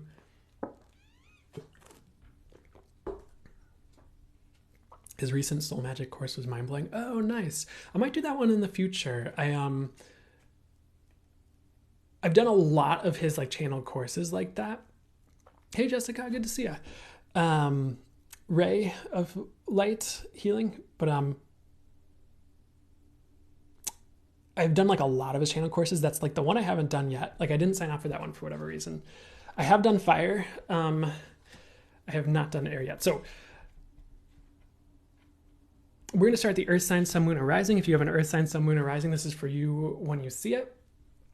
And I got channel messages that came through ahead of time, and my spirit guides, the angels, and source will bring through any additional information that's for your highest good as well. Sorry to jump into this so abruptly. I was just getting the message to do it. So I'm like, okay, time. But the first thing that would be for the highest good for me to get to for you for the earth sign. So showing me a rainbow. The message first and foremost is that even if things are rough, the rainbow will come. I don't feel like it's been rough for all of you, by the way, but for those of you that has been, like, there is a rainbow on the way, or rainbows are a sign things will get better. If you're seeing like multiple rainbows or like double rainbows or like triple rainbows or anything like that, I feel like that's an even better sign. It's like it's closer than you realize is kind of the message. So there is hope on the horizon. There's hope on the way. Don't give up is what I'd say. Next, they showed me popcorn ahead of time. The message is like things are going to be like erupting a bit more in your life. And that's not to freak you out because it was meant to be positive. It was kind of like things will be changing. Like, again, like there's this message of like things changing on a dime. For the greater and better always, but it might feel like eruptions or disruption, but you'll actually be fine. Like allow things to shift was kind of the message. So you might have a change that's like, it feels like a disruption, but it's actually really helping you. So I would allow that to happen if it's happening. I do get this message that things will be popping off for you as well, a bit more in a positive way. Sometimes when you're like not ready, it feels like a lot. Like if you were thrust into fame and fortune and like you weren't ready for it, it would be a lot. And there's like things that go along with it that you don't realize are there. So why are we talking about that? Because I feel like you probably are ready, but things might pop off a bit and you might, or maybe a lot, and you think you're not ready, but you are, if that makes sense. So try not to hold yourself back from things changing because like you are ready for it is kind of the message with that one.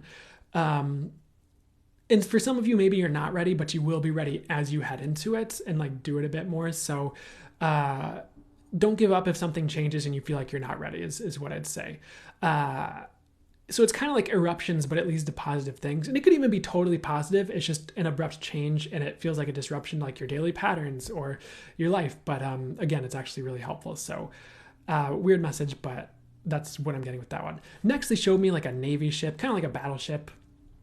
And they just said, you are going to win. So you are not here to lose. Don't think you're on the way to a loss. And sometimes it's tempting to think that if we've been through a lot, or it's been like battle after battle, or you think the wins will never come. Because probably you've had wins along the way, you know, at least to some capacity.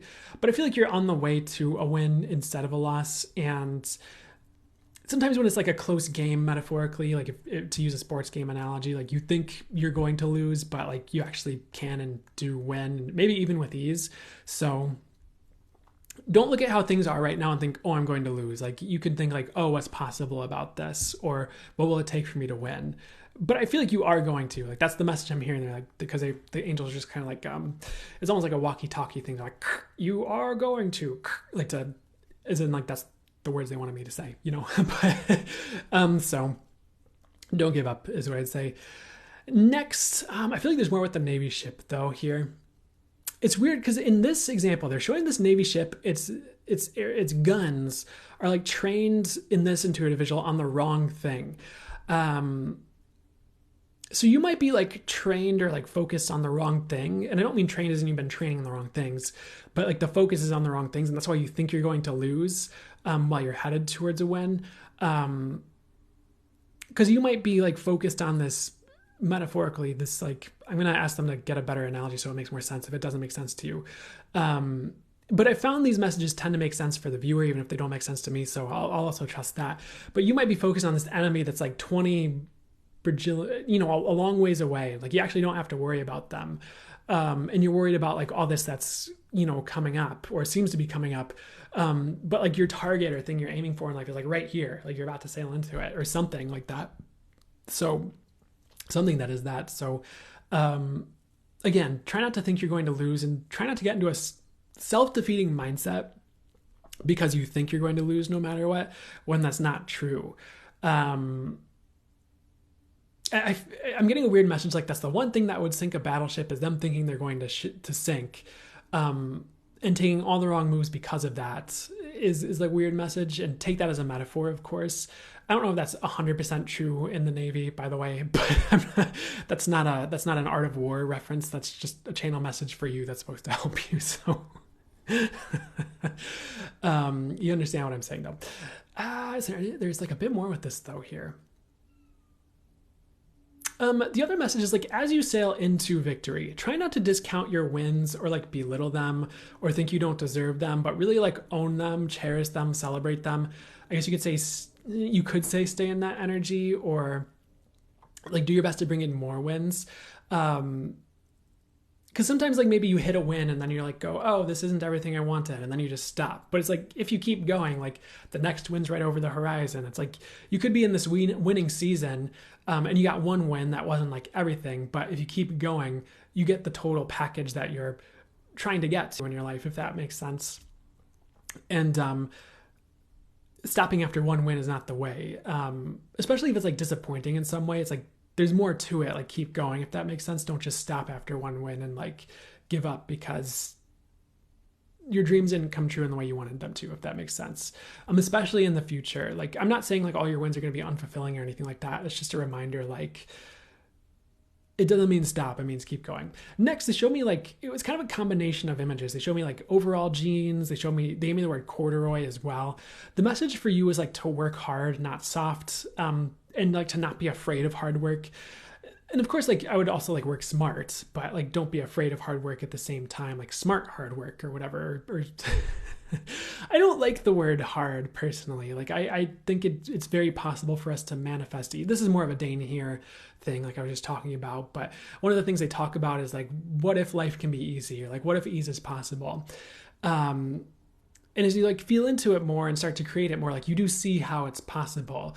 And maybe it takes some change or you putting some effort or something into it to make it happen. But it can happen in a healthy way that's for the highest good, is what I'd say as well.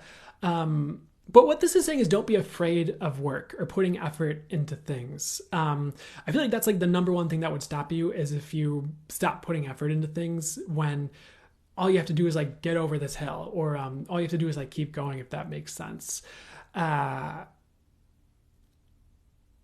I know there's like kind of this weird balance where it's like we would like ease, but also sometimes we might, need to work hard. It does kind of depend on your circumstance, but what this is saying is if you have to work hard, just do it. Like it's not the end of the world and it won't kill you.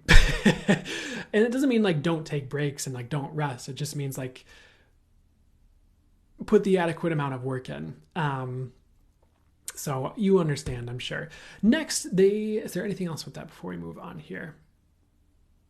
I'm just getting a weird message, like make sure you're not going soft by not working hard enough. I don't know who needs to hear that. Might not be all of you, but that's something I'm hearing as well. They showed me a computer next. They just said your ability to analyze is growing. So you will be accurately assessing many things. This was kind of an interesting one. I don't think I've ever got a message like this before, but I just feel like you are or will be analyzing things correctly. Like you'll just kind of course, like intuitively, you can just like look at a person and just like know and see through them and be like, okay, that's who that person is. But I feel like you're getting better at analyzing like situations, like your trajectory.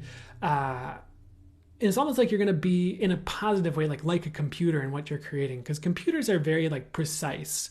As long as the input's precise and everything, the program is, maybe immaculate or good or something. And, has like the right inputs and software and whatever. Like a computer can be extremely precise, and it's only getting like more precise, as technology advances and all that stuff. I I just feel like you're going to be more precise in how you're analyzing things and like what you need to do and like what a situation needs. You're going to be questioning yourself less in a good way. And I feel like that's going to be healthy as well. And like this is like a skill that's going to help you succeed as well if you're learning to analyze things better and not just assuming things, not just coming from a place of presumption, but really seeing what's there and making the appropriate maneuvers accordingly, and creating your circumstances well or more perfectly or whatever.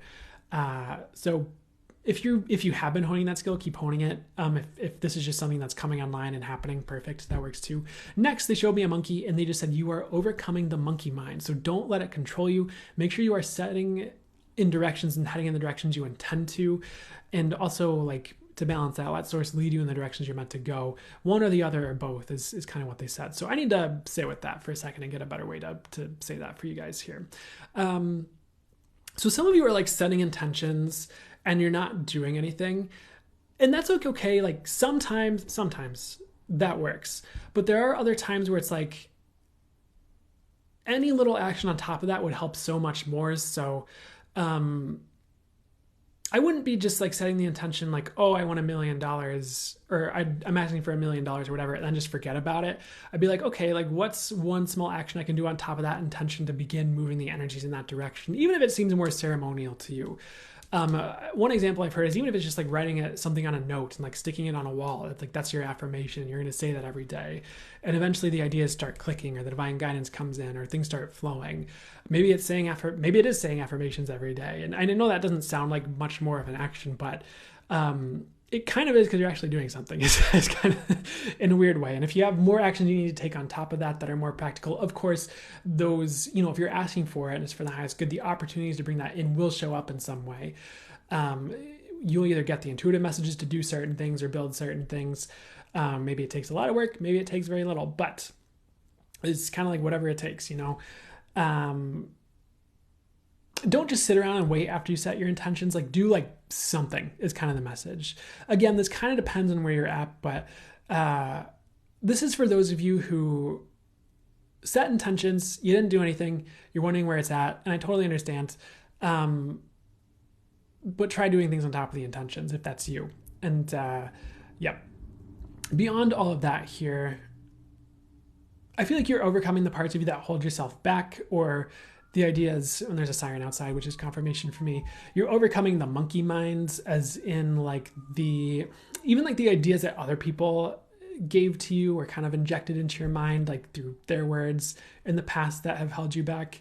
I feel like you're kind of shedding all that and realizing what's true for you and moving forward and not letting it stop you. And maybe you let it stop you in the past because they were just like the past. So, but not anymore is what I'd say. It's time to, you are overcoming, essentially. The next thing they brought through, they showed me a sailboat or a surfboard, and they're kind of, the message here, and I'll explain it, they said, you're not lost, you're just sailing, keep going. So if, for example, like if you were sailing in a boat, like the energy I was getting with the visual I was getting was something along the lines of this. If you're in a boat sailing and you're in the ocean, you don't have a lot of land for reference of where you're at. Like maybe you have a GPS navigation or something else, and you might think you're lost because you don't know where you are. Like maybe you kind of do, but you're just trusting the trajectory on and like sailing. And sometimes like mid-journey, you're like, oh shoot, am I on the right trajectory? Am I going the right way? Did I leave the oven on at home? Do I need to turn around? And this is saying like, no. It's like you're not lost, you're just sailing, keep going. So a boat in the middle of the ocean needs to keep going. It kind of needs to trust in this circumstance, it does. And trust the navigation it has at hand and trust it's going the right way is what I'd say. So you're not lost, you're just sailing. So there is more for this reading. That's what I had for you ahead of time, but they're showing me an omelet next. They're showing me like a Denny's restaurant. I was going to say IHOP, but they were showing me the Denny's logo. So one of the messages for you is to try to stay away from cheap food. It might be tempting because of like the money you save, or maybe it's just like easy, but I just feel like you need something different, most of you tuning in. So try to make sure you're getting like adequate nutrition or like enough. And I was going to say something along the lines of like, if you're having some cheap food but supplementing it with some better stuff, that's fine. But they're kind of giving me like the warning sign, don't say that. So never mind.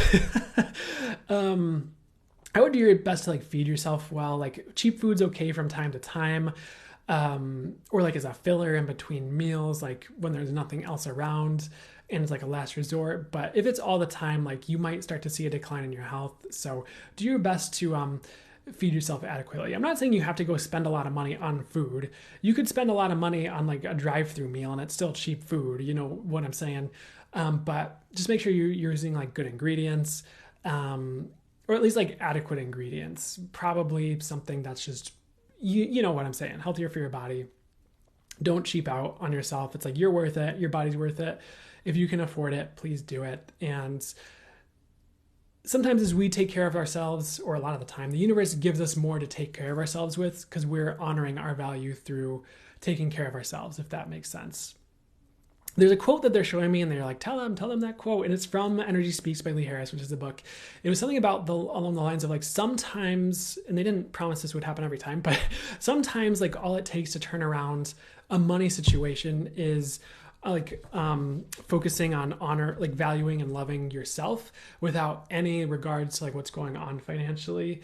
So that could be a way to help turn things around if that's you as well, is like, where do you need to value yourself more? Where do you need to like love yourself more by like taking care of yourself and like giving yourself more of what you need and like actually need, not just thinking you're giving yourself what you need, but you're actually not, but like really sitting with it, really getting down to the nitty gritty of it. And like, am I taking care of myself?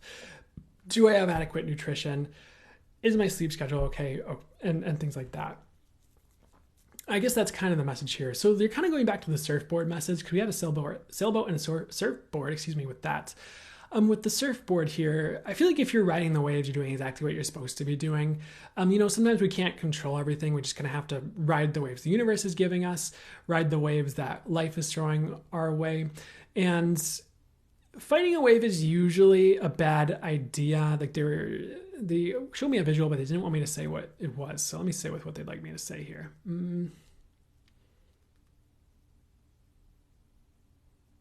Like you can't really fight a wave. You can struggle through a wave.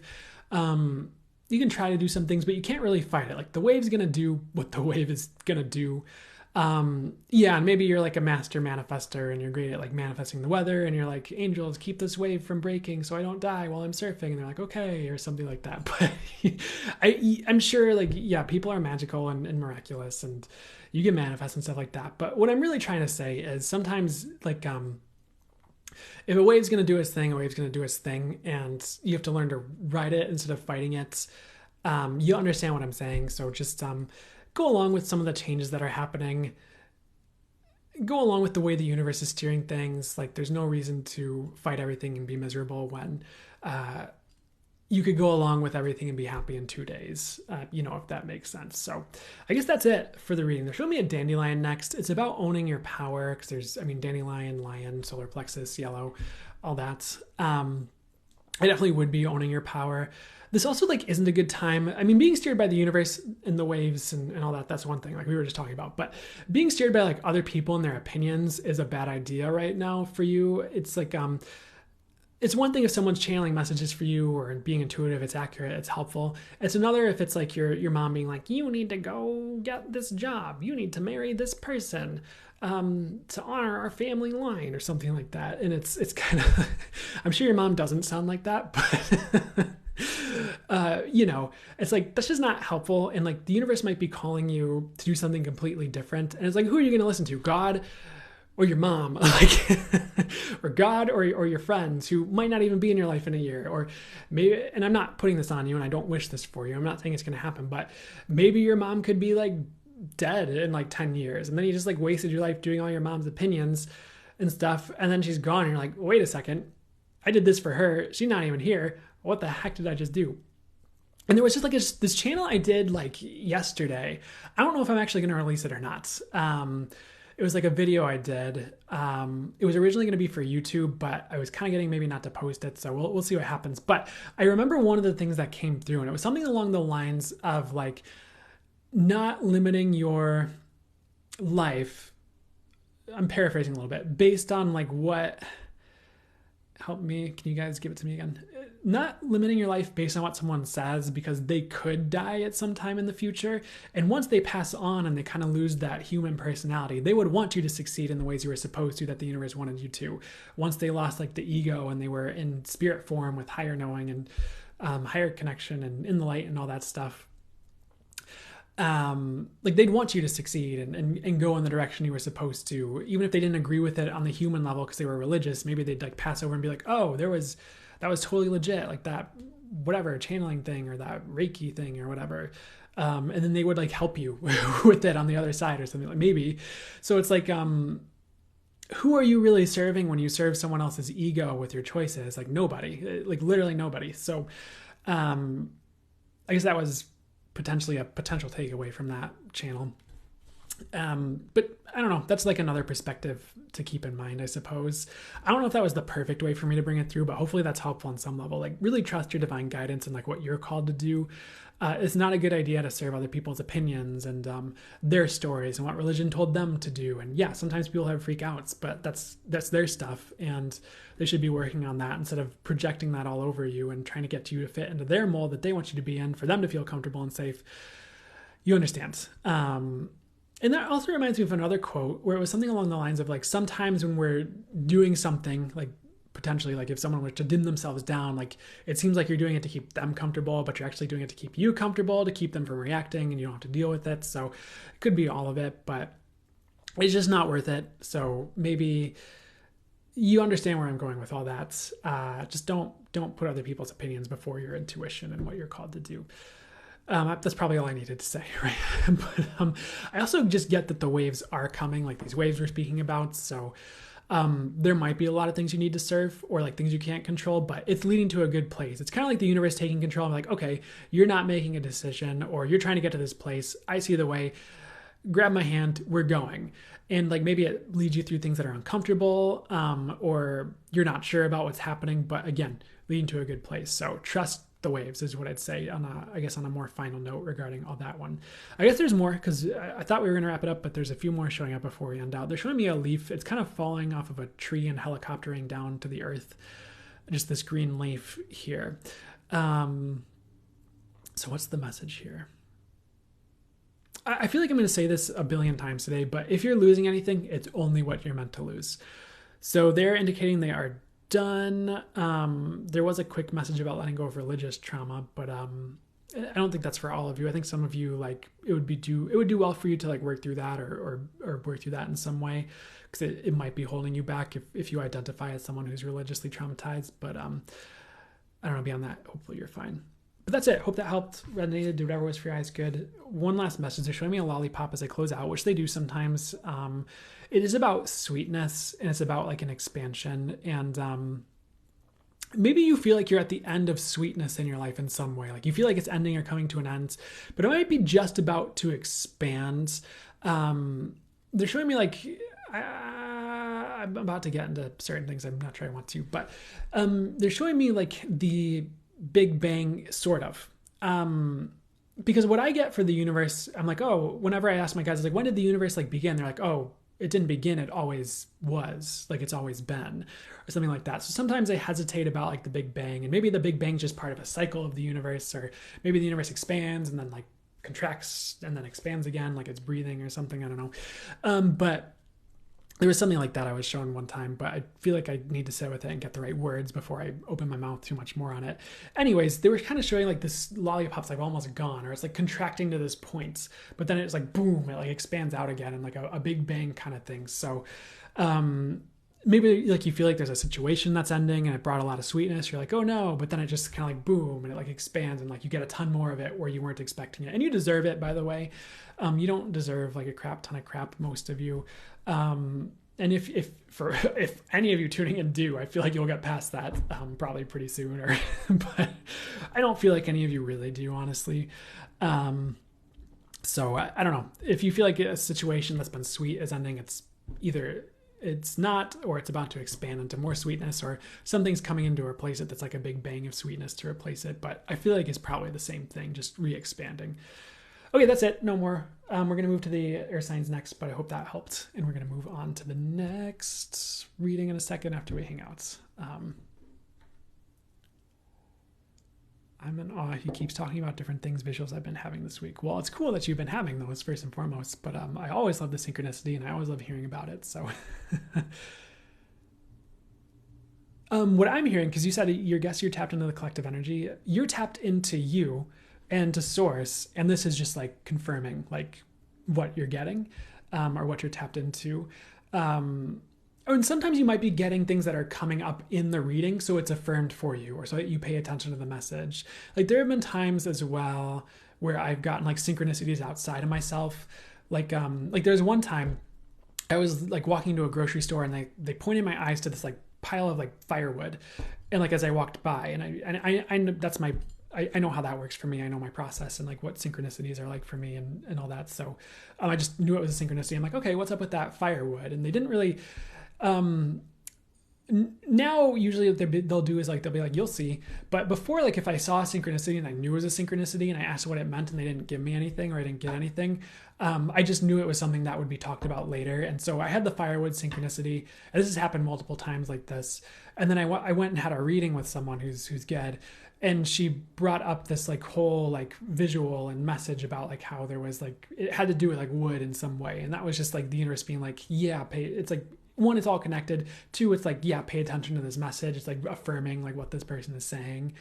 And sometimes just so you don't like doubt like an accurate message that's helpful, or I don't know, it's just all synchronistic. So,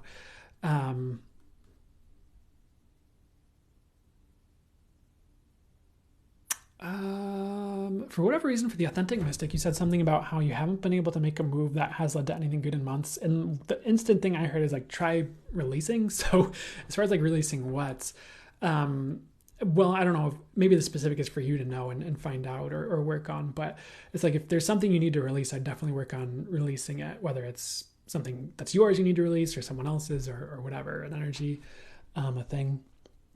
But they just said, try releasing.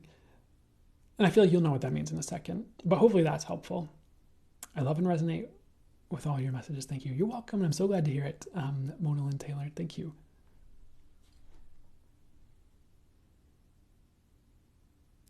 What is one small action I can do to, can you please say this question again? Thanks. Yeah, it was something along the lines of, I don't remember the question, but I remember the recommendation is like, if you're manifesting something, it's like, what's a small action you can take to bring that in, or to like, to move the energies in that direction or create that, whether it's like writing down the affirmation and putting it on a wall, like your manifestation, or writing your targets every day, or like what you're trying to create every day, to keep yourself focused or to keep the energy moving in that direction. Or if it's writing an email you need to send out that you've been holding off on, or whatever it is, if that makes sense. Something just came to mind as I said that as well. And they're like, tell them right now. But I remember, I think this is a Lee Harris thing I got from, because I'm quoting things from him all day today. But I remember one time he was talking about this thing where it's like, there was like this one whole journey of like, or some type of meditation he did somewhere in one of his things he put out there, where it was like, I completely forget the whole context of what it was, but I think it was like bringing something in that you'd like to create. But one of like your piece of homework after that was like, go take care of one thing that you've been putting off, whether it's simple like cleaning up an area of the house that's been bothering you, or cleaning out your car, or sending a piece of mail you haven't sent that you've been meaning to send, or sending an email you've needed to respond to and haven't responded to. And it's like something about that like cleans up the energies and opens space for something else to come in or something like that. So I don't think we always need to worry about that, but maybe that's a reminder for someone to go declutter some area of their life and help them with that. Sayana Zen says, I'm struggling, can't find the light I used to feel. Hey, I hear ya. And the message I heard was, don't worry, it'll come back. I feel like you are doing the appropriate steps, and you're going to, so don't worry too much, just a phase is what I'm hearing. You're not going to be stuck in that.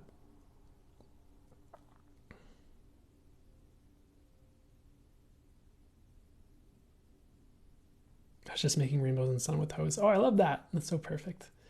You're welcome, Tina Trisha. 57K. Oh, thank you for all the likes, by the way, guys. I so appreciate that. And anyone who's gifted, I know sometimes I forget to say thank you for the gifts, but thank you for anyone who's done that. No obligation, of course, but thank you.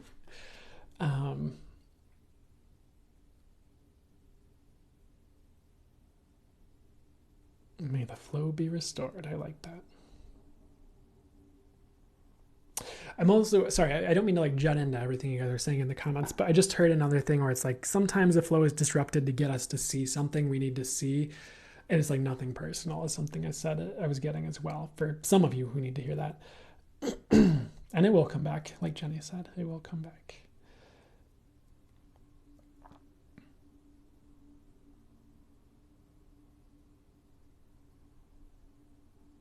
Ruda, you said, how much can my great desire to find my genealogical tree ancestors have to do with spirituality? I was getting something like that. Might be a bit more human for you. It doesn't mean that you should ignore it, by the way. It might tie into spirituality a little. And sometimes our ancestors can have a lot to do with our spirituality, just like what they did in their time, or the gifts they had that get passed down through the tree, as you were to say it. It's so interesting because I have noticed that there does seem to be a correlation. And I'm not saying like you're screwed if you don't have this, but there does seem to be a correlation between like oftentimes between spiritually gifted people or people who have certain magic to them and their ancestral line. Like usually somewhere along the line, like someone was like a witch or like a maybe way back like a shaman or like something more like spiritual leaning. And I think we can really like expand those out this lifetime as well. You know,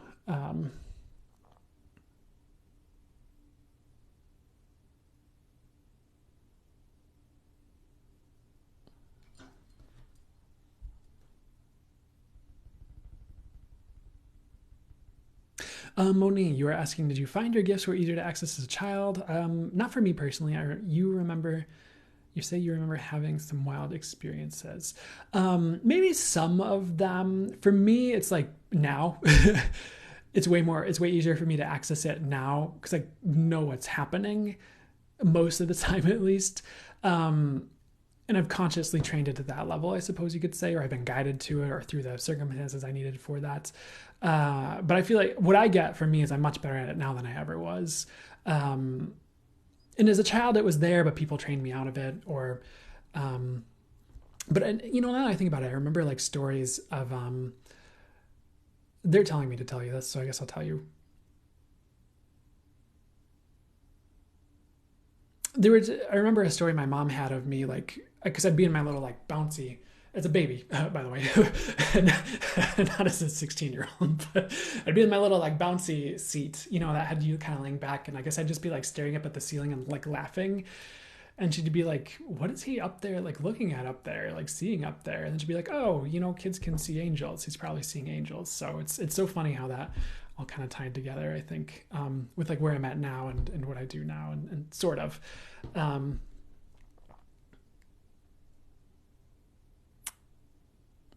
Tina Trish, you are asking if you had locked away your gifts as a teen, how can you unlock them again now? Yeah, you can. It reminds me of this book, and the specific chapter in this book, the book is Being You, Changing the World Is Now the Time by Dr. Dane here. And there's one specific page, I don't remember what page, and it's like really short. It's just like this section of the book that's like a couple pages long. And the whole concept was about, they wanted me to tell you about that book in that chapter when I read your comment, by the way, that's why I'm mentioning it. But it's about like, restoring your gifts when people like trained you out of it or didn't believe it and then you stopped doing it. It was something weird like that. But there is like, I don't know if you feel called to that book at all, but there's a chapter in that book that has to do with that. Yeah, I don't know if that makes sense. But the other thing you can do is just practice it. Like maybe do some like energy healing for it or get some energy healing for it or put something on and start practicing again and unlocking it. It might take some opening back out and expanding your energies and doing some work, but it's possible is what I'd say.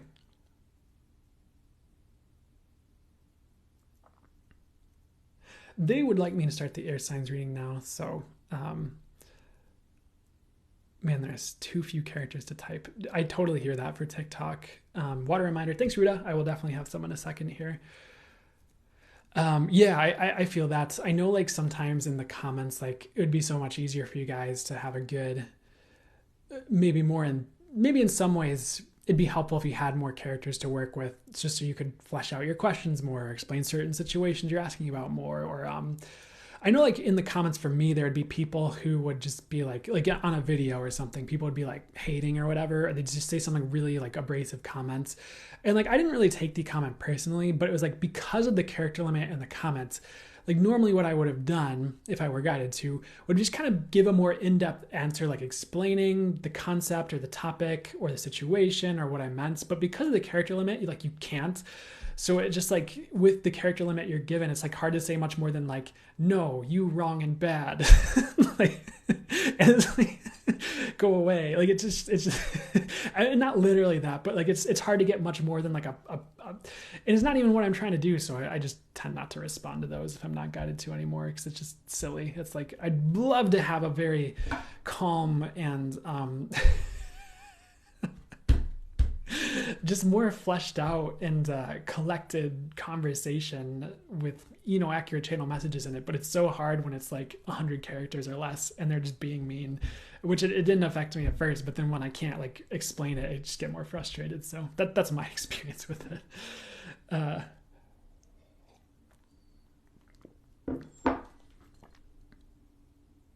Like Kevin from The Office, use less words, save more time. Like literally. I do love the value increase on brevity. That's fair. That's fair. What was the book? Being You, Changing the World Is Now the Time by Dr. I'll say it more. I know I'm saying it very quickly. It's a lot of words. And I don't mean that to be condescending. I understand that I'm saying a lot and you're probably trying to write it down so you don't forget. Being You, Changing the World, comma, Is Now the Time, question mark, by Dr. Dain, D-A-I-N, Heer, H-E-E-R. And that book might not be for everyone. You get it. So hopefully, let me know if you need me to say it again or anything like that.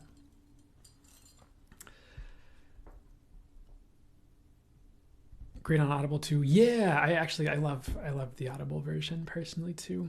That one is more fun in some ways, but I kind of like both in different ways, I guess.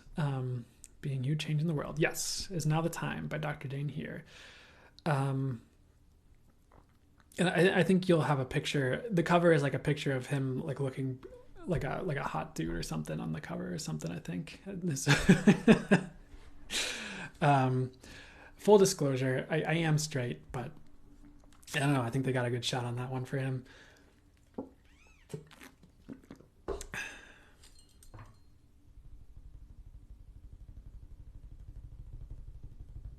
Okay, I'm going to start the air signs now. I take a lot of notes during your live. That means a ton, actually, Marina. And I so appreciate it's helpful like that, where you're taking notes. Well, what are we talking about? Beauty can be appreciated where we see it. Oh, yeah. I think it was more like I noticed it and I made a joke to it to someone I knew in the past. And I don't know. His body whispering book cover, Whisper to Me, Baby. Oh my God. I didn't notice that one. That's funny. Okay.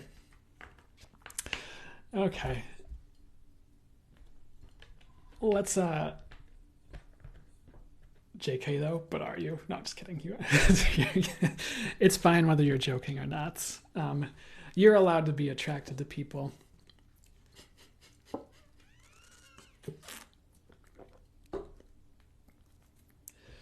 Okay, they would like me to start now for the air signs, so he's not my type, but he's still good looking. Fair enough.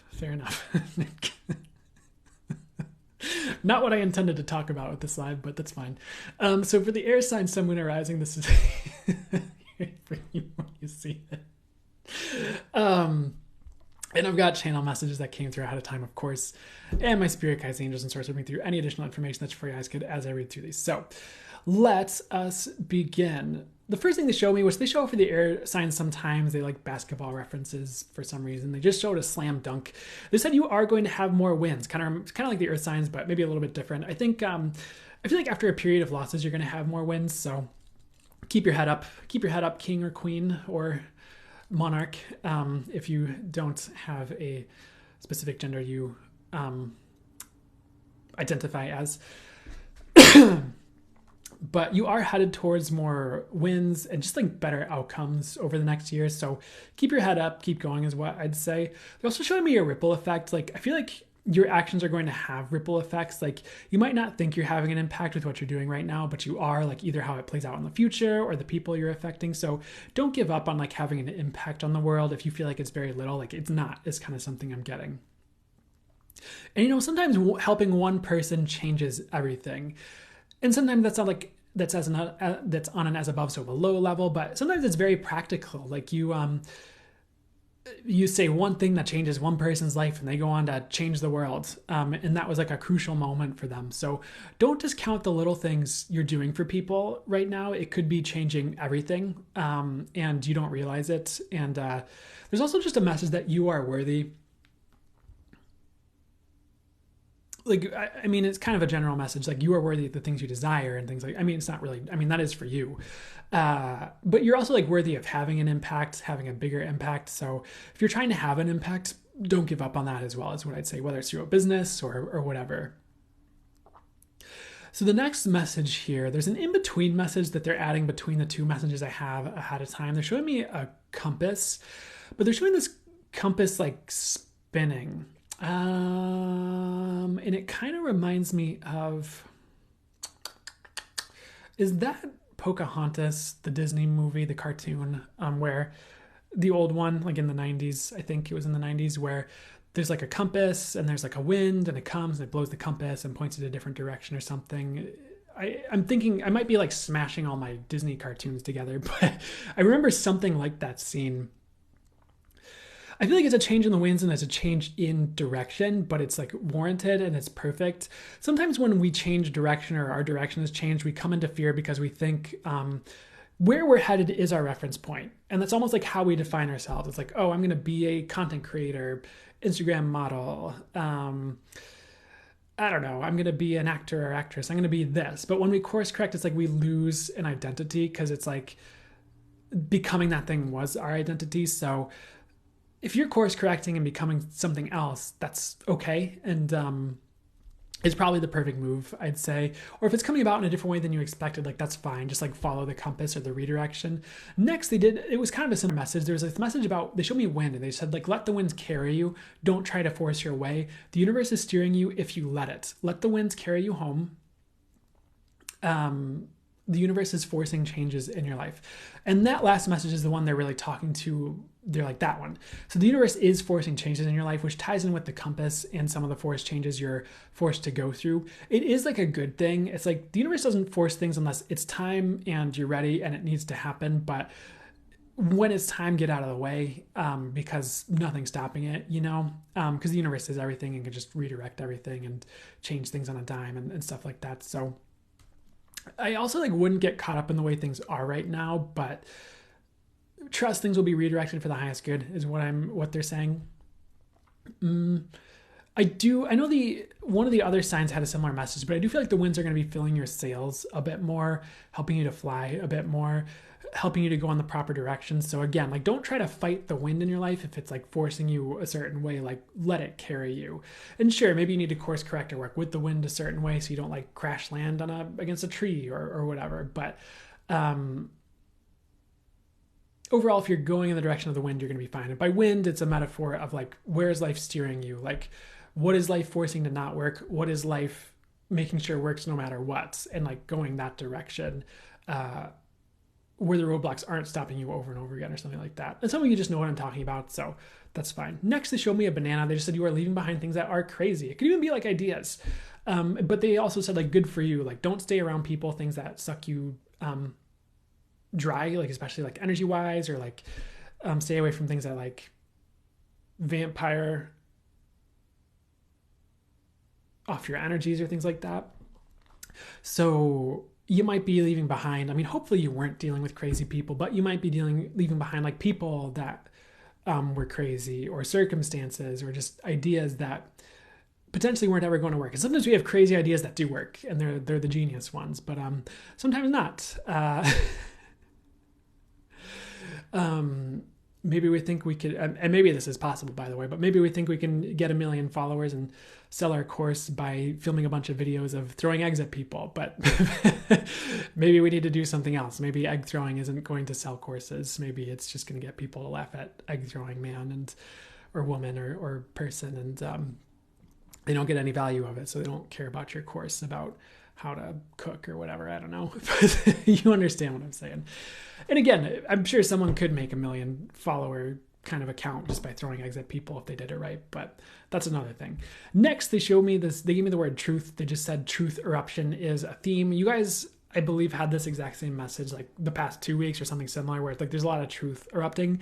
Sometimes this can be very positive, where like you thought something was a certain way in a negative way, but you get proven wrong and you're like, oh, life actually works a lot better than I thought it did. But to the contrary, sometimes we think everything's butterflies and rainbows, and then we realize how certain people in our lives actually operate, or we realize how certain organizations in our life actually operate. We're like, oh, I liked this job and I thought it was really doing good in the world, but it turns out it is very unethical, and then it kind of forces you to leave or find something else at the right time. So there's just like a lot of truth rising that's kind of maybe forcing you to reevaluate things or make changes, and that could be part of the wind as well. That's like the wind carrying you, is the truth that's shown to you, so you'll make the proper adjustments in your world that are for the highest good for you. Next, they show me an elephant, and it's a little bit different than what normally comes up with elephant. For you guys, I would make sure that you are on your journey and overcoming your obstacles, not just hiding away. Now is not a time to hide away, but to face things you need to face. Usually elephant is about obstacle removal or overcoming obstacles, ties in with Ganesha. You understand, which I'm wearing that shirt, by the way. Hey, but that was not intentional. But anyways, not by me, maybe it was by the universe, but the message with this one is really like just make sure you're not hiding from life. Make sure you're not hiding from your challenges, but kind of facing them head on, or just doing what you need to do regarding your life. It can be tempting to hide sometimes when things seem difficult or there's things you don't want to face, but if you're willing to face it, it does change things and helps you overcome them sooner. Well, it helps you to change things so you don't have to deal with them as long, if that makes sense. And sometimes things aren't as bad as they seem when you're hiding away from them, when you actually face them. I don't like this. Like the way I heard this message originally, because it's a little bit more brutal and it gets into topics I don't really feel like talking about. But the message was like, it was about negotiating, or not the message. I remember listening to this course. It was a music career course, and I'm not sure I recommend it, honestly. But this maybe is helpful information, sort of, at least for this message, because what the person who created this course was talking about is like when you're negotiating, it's like if the other party is afraid of something happening, it's like you actually have more leverage getting them to fear you doing a certain thing that they're afraid of you doing than if you actually do it. Because once you do it, the fear is gone because it's actually happening. They're like, okay, we're just going to deal with this now. It was something like that. So like they might be afraid you, I don't know. What's the best way to example I could give here? Like maybe you're negotiating something like a contract or something, and maybe this other party is afraid you're not going to give them the rights to this thing you created no matter what, and they would like a piece of that pie or something. And so you have that in your kind of leverage where it's like, okay, they're afraid of me not giving them this, so if I hold it over them as like and I'm not, this isn't always like healthy in personal relationships, by the way, but the way this seems, the way I remember it, if I remember it correctly, is like if I use this as leverage, them being afraid of this, I can get more out of this deal.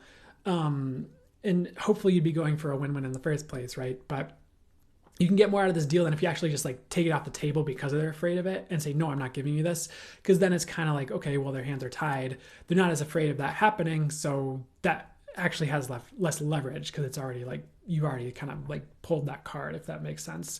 So why are we talking about this? Oh, because sometimes like you're more afraid of things until you actually do them.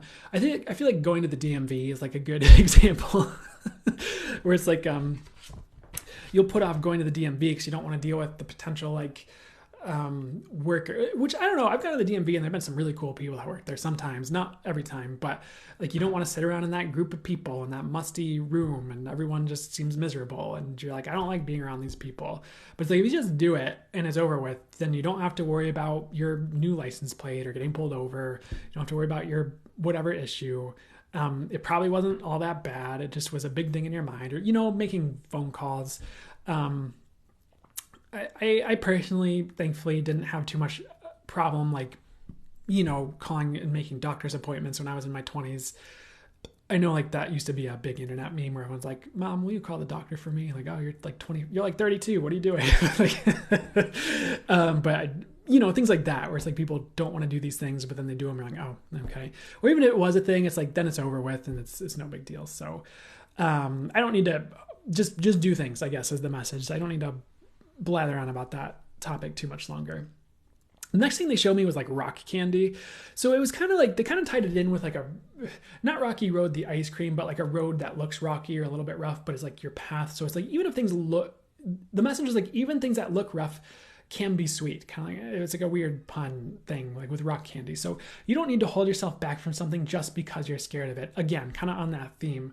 So you might have something you want, but you kind of want it, but you're kind of scared of it. Or it's like both. Like love could be an example. It's like you would love to have love, but you're afraid of a person cheating on you or doing XYZ thing or getting hurt again. But it's like, maybe it could go really, really well if you gave it a chance. Or maybe if something did happen, it like wouldn't be as bad as you think, even if the last heartbreak was overwhelmingly painful, or something like that. So,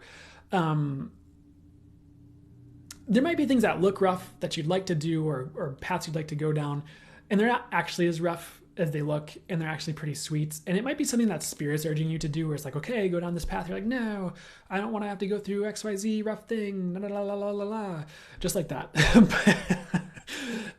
And Spirit's like, no, go down the path. And then you go down the path, and instead of like a rough, gravelly road, it's like rock candy. It's like sweet, and you enjoy it, and it's great, for the most part, at least. So keep an open mind, I guess, against like about opportunities that like seem rough that aren't, if that makes any sense to you. And again, it could be love.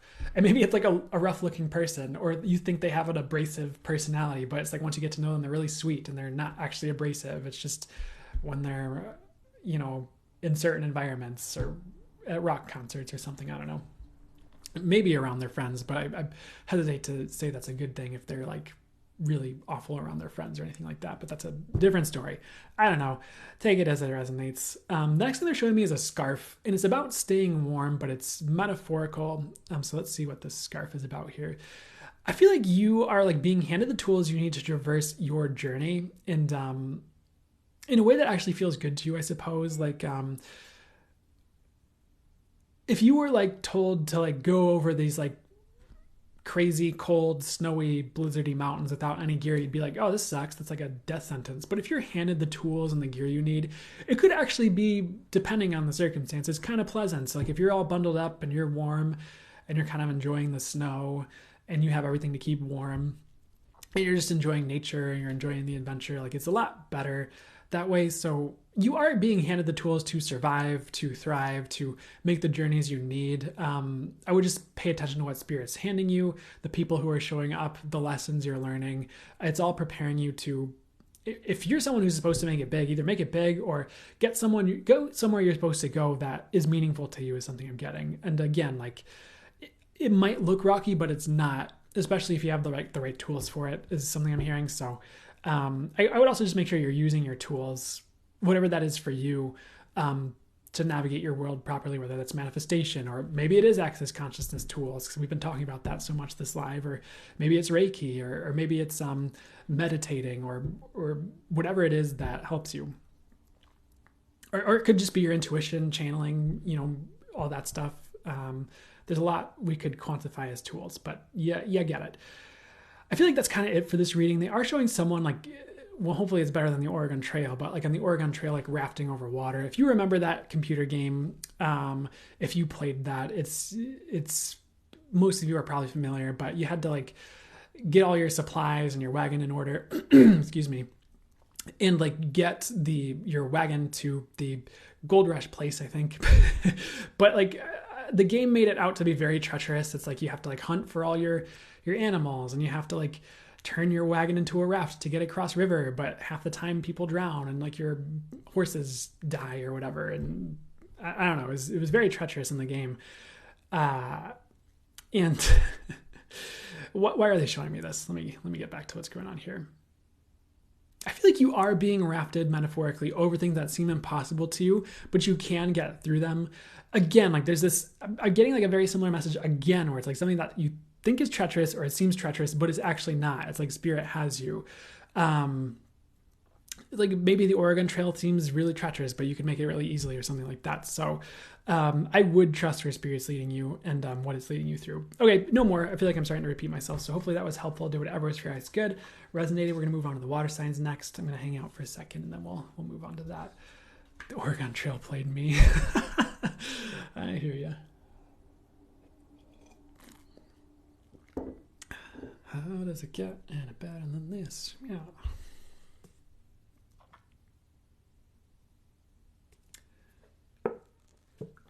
You're welcome, Amy. Oh my gosh. Maybe I need a better chair. I just need to figure out how to keep better posture when I'm doing this, because a lot of the times I'm like just channeling. I'm not paying attention to my physical body, but then after a reading, I'm just like, back is like sore and stuff, or maybe I just need to exercise more. Do some yoga. You're welcome, guys. Ooh. You are welcome.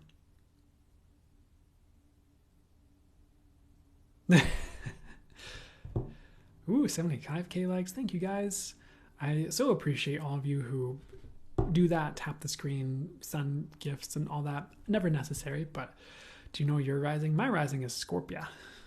Sorry, I said it all funny. Scorpio. Put a pillow behind your back. Probably a good idea.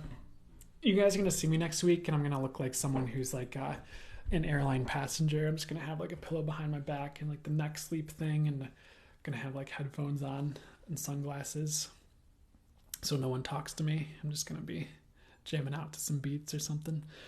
I'm crafting for work while doing this. Oh, that's so cool. Awesome. Taurus rising boy. Very nice. I love the BOI boy. Personal favorite meme phrase. Ooh, Ruda is a rising Scorpio too. That's cool. Scorpio is a great rising to have. Heck yeah.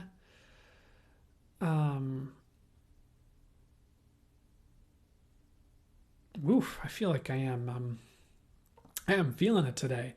I think I said it at the beginning of the live. I know, excuse me, not everyone is here at the beginning of the live, but I didn't sleep well last night. So I feel like I am like, whoop. I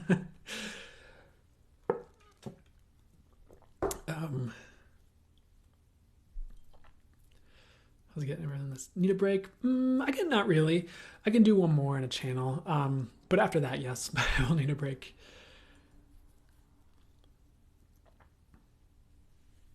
But I appreciate you checking in. Thank you.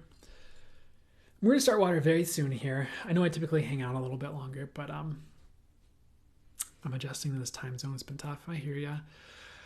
My instant thought is like Red Bull, which is not healthy, because I remember reading something about the creation of Red Bull and how like it was based off this herbal concoction that helped people with jet lag, but it's probably not the solution. Maybe it's the solution. Chuck a Red Bull in the morning. I don't know, but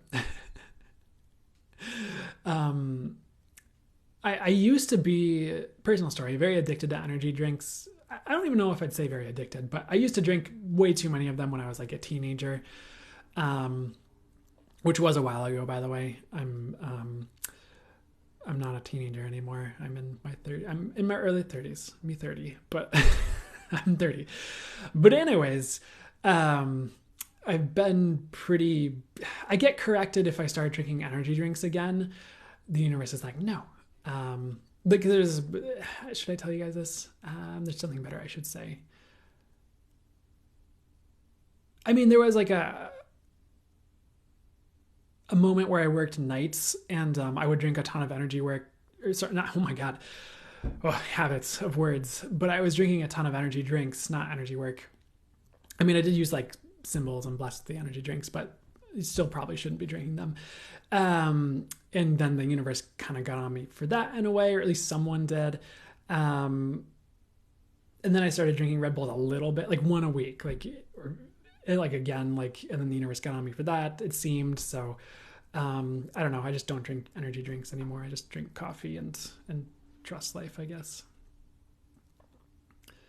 They do taste so good. That's the whole issue. It's like they taste good, and then you get the rush, and you're like B vitamins, and and you're like, this is fun. And then there's the association for all the times in the past that were good, at least. And I don't know, but I just don't do it anymore. I think I have dietary changes to make, and I keep trying. And they're like, no, maybe it's not time, or maybe there's different changes that'll work better. But you'll get it. I don't touch that stuff nor soda. It's too toxic. Totally fair. I stopped drinking sodas a long time ago, but the energy drinks were another thing I had to kick, you know. Hey, thanks for touching on my plate. You're welcome. What about yerba mate? Yeah. Personal human level, I do have a weird association with like just the regular like tea brewed yerba mate because of there were these people I used to hang out with a lot, and they would drink yerba mate a lot, and it wasn't always the best phase of my life, so I have a slight, maybe that's something for me to work through. I have a slight like about that kind of yerba mate, but the yerba mate cans are really good. The problem with some of the, if there is a problem, the thing with most of the cans is like they're delicious, but they have like 30 grams of sugar. But yeah, yerba mate could be a totally good alternative. Right now I've just been doing coffee, and right now I don't have organic coffee, but usually I have something that's a bit higher quality or organic, especially if I'm brewing it myself, and that's been fine if I just have like a coffee a day or something. Here in Germany, we have low sugar, alcohol free beer. That is cool. Ooh, that sounds really good. Yeah, I recently, like a few years ago, I started really liking beer, but my guides don't let me have it. Not that I feel like let me is a weird way to say it. My guides do guide me away from it very frequently, but sometimes they like, I don't know if you want to say throw me a bone, and they like come out to dinner and they're like, okay, yeah, order a beer. I'm like, yeah, cool. So occasionally when it's right and my body is like good with it and wants it, I'll have like a beer. So I don't know.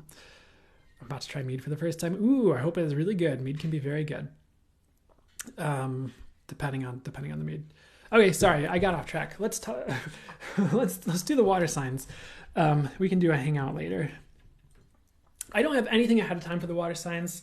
They wouldn't let me channel ahead of time. Every time I started, they're like, nope, nothing ahead of time for the water. So we are just going to flow, no pun intended, or maybe it's intended, with the reading for the water sign and just bring through what's for the highest good for you. And the first thing they're showing me, spirit guides, angel source, is like that flow of water out of the jar on the Star Tarot card, which I'm pretty sure showed up for you guys last week as well. And the message is that you do have hope. And they're kind of pointing to the stars at the top of that are typically depicted. And it's like, they're showing it form like a constellation. Like one thing it's showing is like it's forming the Pleiades constellation, which I don't remember what it looks like. They're just telling me that's what it's forming. So, but one of the messages, like there is hope. I feel like you're being navigated through your reality more brightly or in a higher way, or the universe is helping you navigate your current circumstances better because, you deserve it. So again, if you feel like lost, you're not lost. Like you're being navigated perfectly. You might just seem lost because kind of like the air signs, I think it was reading, like you might be sailing your ship, but it's actually like you're being navigated perfectly regardless of how the human you feels about it. And you don't need to worry, like you're right where you're meant to be. Like everything's working out perfectly. Even if it doesn't seem like it, or it seems like some things are tipping over, it's like, it's okay if the cat knocks over a vase here and there metaphorically in your world. It's like that vase is just meant to go. Maybe an old friend gave it to you and they don't wish you well anymore and it's time to move on. And not that you need to be afraid of the objects you have in your house or anything like that, but sometimes things carry energy, so maybe it's good to check in on that sometimes. But anyways, coming back to the reading, I do feel like you guys are on a new destination. You might have been for a while, actually. This might, for some of you, it might be new, but it might not be new for all of you. I would keep heading that way and keep heading towards new things. There is this message that old dreams need to fade. So it depends. What's the best way to say this here? You might have had an old dream that you had when you were a teenager and you're really tempted to go back to it. Like, I don't know, starting a rock band, for example, or maybe you wanted to be a celebrity and date Brad Pitt or something. But maybe there's a new dream spirit has for you, or that your soul has for you, or that even you have that you're birthing that's way better, that will fill you way more. And maybe give you all those things those other things would have given you and more. And you just kind of need to be patient while that births. But you might be tempted to go back to old dreams, but it's like, it's not the path. It's like you need to go to your new dream and the one your soul is calling you towards. And like old dreams are tempting and they were there for a reason, and they got you to where you are now, whether you realize it or not. And it's time to upgrade is essentially what I'm getting. They're showing like the upgrade. I know this is kind of old school, but they're showing the upgrade between like a floppy disk and a CD and like how big of a jump that was. And maybe the upgrade is bigger than that. That's happening for you, or it's more modernized. I don't know, but the old floppy disk isn't going to work in the modern computers so much unless you go through a whole hassle of configurations, and it's just not worth it because it doesn't even have what you need with like the data you can store on it anymore. So the new Dream is going to fit, and it's going to fit with your new hardware, your upgraded software, spiritually, metaphorically, whatever.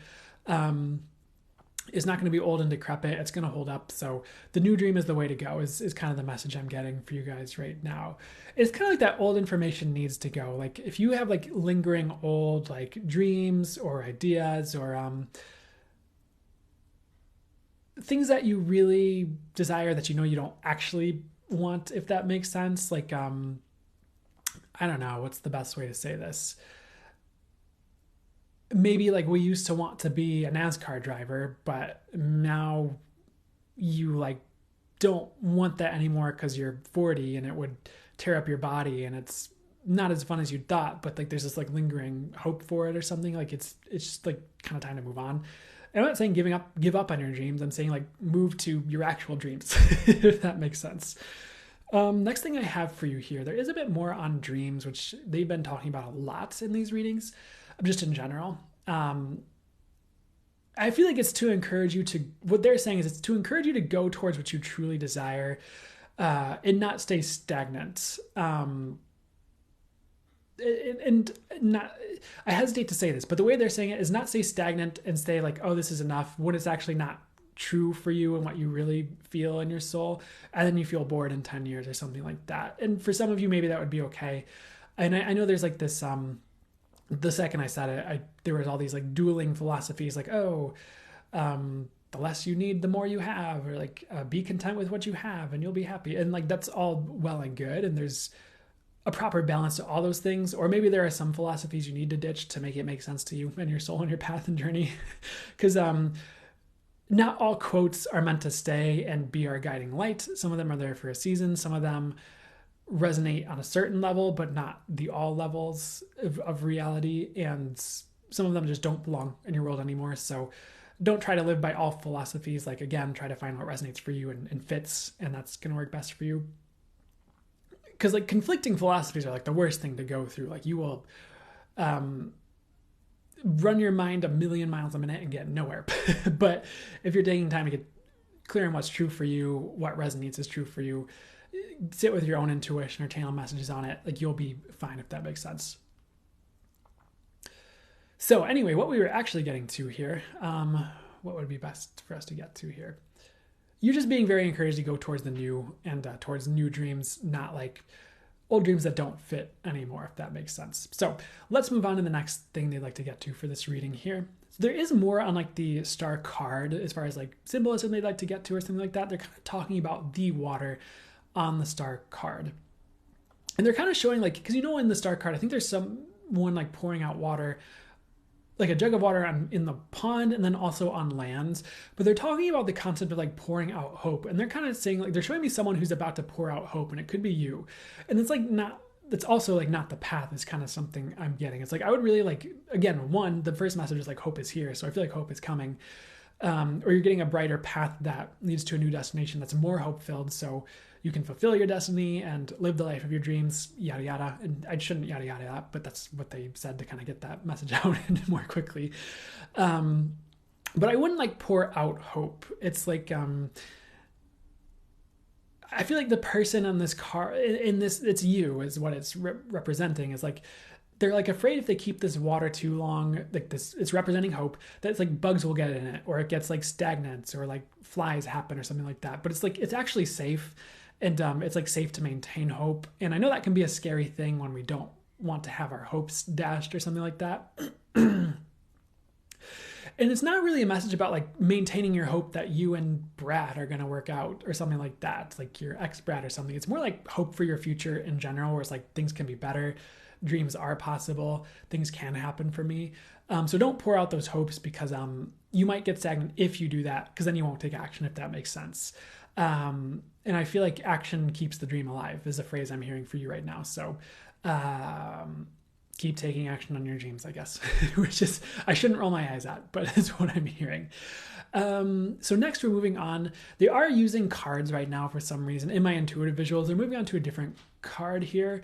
They are showing me temperance next, and that's another card with someone pouring out water, or actually in that one they're like pouring wine and water. They're trying to mix wine and water to get the right mix or something like that. Temperance in this instance is also about holding yourself back, is what I'm getting. Like, you're not meant to hold yourself back. Like, if you're being too cautious, or you're not trying new things because you don't want to mess things up, or you're being like, you're doing too much temperance, if that makes sense, I feel like it's time to put yourself out. Take like a little bit of like educated risk in your life, like step out on a limb a little bit more regarding things you want to try, or new experiences you want to try. Like, it doesn't have to just be like business, like taking a risk in business. It could just be like going to a place you'd like to go to, going to a theme park, riding roller coasters for the first time, or, that's just an example, or something. Because it's like about like spicing up your life a little bit. And I know this sounds a bit trite, but it's really about balance. It's about having the right balance of like maintaining a sense of like safety and moderation, but also taking the right risks to have the right amount of spice. Because like, if you think of a chef cooking, like, you could risk putting too much like salt on a meal if you put salt on it, but if you don't put salt on it at all, it's bland. So take that risk is what I'd say, and sprinkle some salt on some stuff, or some cayenne pepper, or whatever the heck you're cooking with. So anyways, let's get back to what they'd like to say beyond all that here. Don't be like too temperancy, if that makes sense. Like, be the right amount, but I feel like it's time to, what's the best way to say this here? Put yourself out on a limb regarding something you'd like to do, and not stay stagnant regarding all that. Next, they're showing me a mountain. It's kind of like a mountain that's on a tarot card. So they're not really showing me the card, they're showing me the mountain. I know there's a mountain on like Ace of Pentacles, there's a mountain on a couple of other cards, I think, as well. That doesn't matter so much. It's like the mountain is what matters. And the mountain in this instance is about overcoming something on your journey. I feel like you're just about to the top of this mountain. Like, you're about to overcome something, but you're also about to give up. So keep overcoming. We kind of already talked about that earlier in the reading, like about pouring out hope and things like that.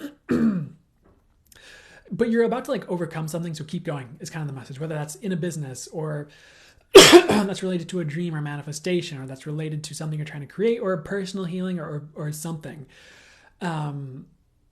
The other thing about this particular message is like, if you turn back regarding what this mountain is referring to in your journey, you almost have to start over again and go up the mountain anyways, in a sense, or go up a different mountain.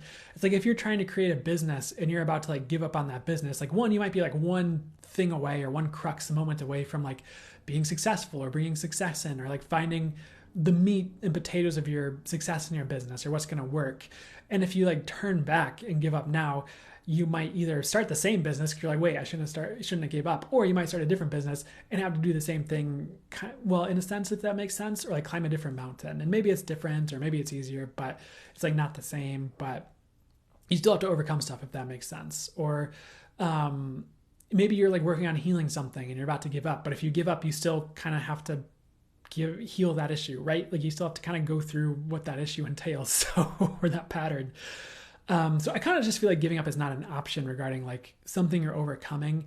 And if it hasn't flashed into your mind or your intuition, like what this thing is, it will make sense in the future, if that makes sense. Really what they're saying is like, just keep moving forward regarding something you're about to give up in. So hopefully that makes sense. Next, they're showing me like a lake. We're going back to the star card and back to like the lake or the pond that is on that card. There's also like a weird bird. I forget what kind of bird it is, but there are people who talk about what bird it is that is on like a tree in the back of that card. These things are interlinked for this message as well. I feel like this bird in this message, give me 1 second here. This bird in this message like needs the water, but it's like not giving it to itself for some reason. It's like staying in the tree because it's like, it's weird because like in this scenario, the bird doesn't want to startle the person that's depicted on the star card. It's like playing it safe, and it's keeping its cards close to its chest, excuse me. And normally that's okay, but I feel like it needs to rock the boat and give itself what it needs, even if it makes other people uncomfortable or rocks the boat a little bit. It could be like as simple as you're afraid to rock the boat, and what you're going to do isn't even going to rock the boat that much. Like you're afraid of people's reactions, but it's not a big deal. Um, it kind of like a simple example might be like someone who's at a dinner table and they would really like butter for their meal, but they're like too afraid to bother someone else to like ask them to pass the butter, but they also don't want to be rude and just reach across the table, rude to other people's perception and stories. So they just kind of like sit there and like suffer through a butterless meal when they don't have to.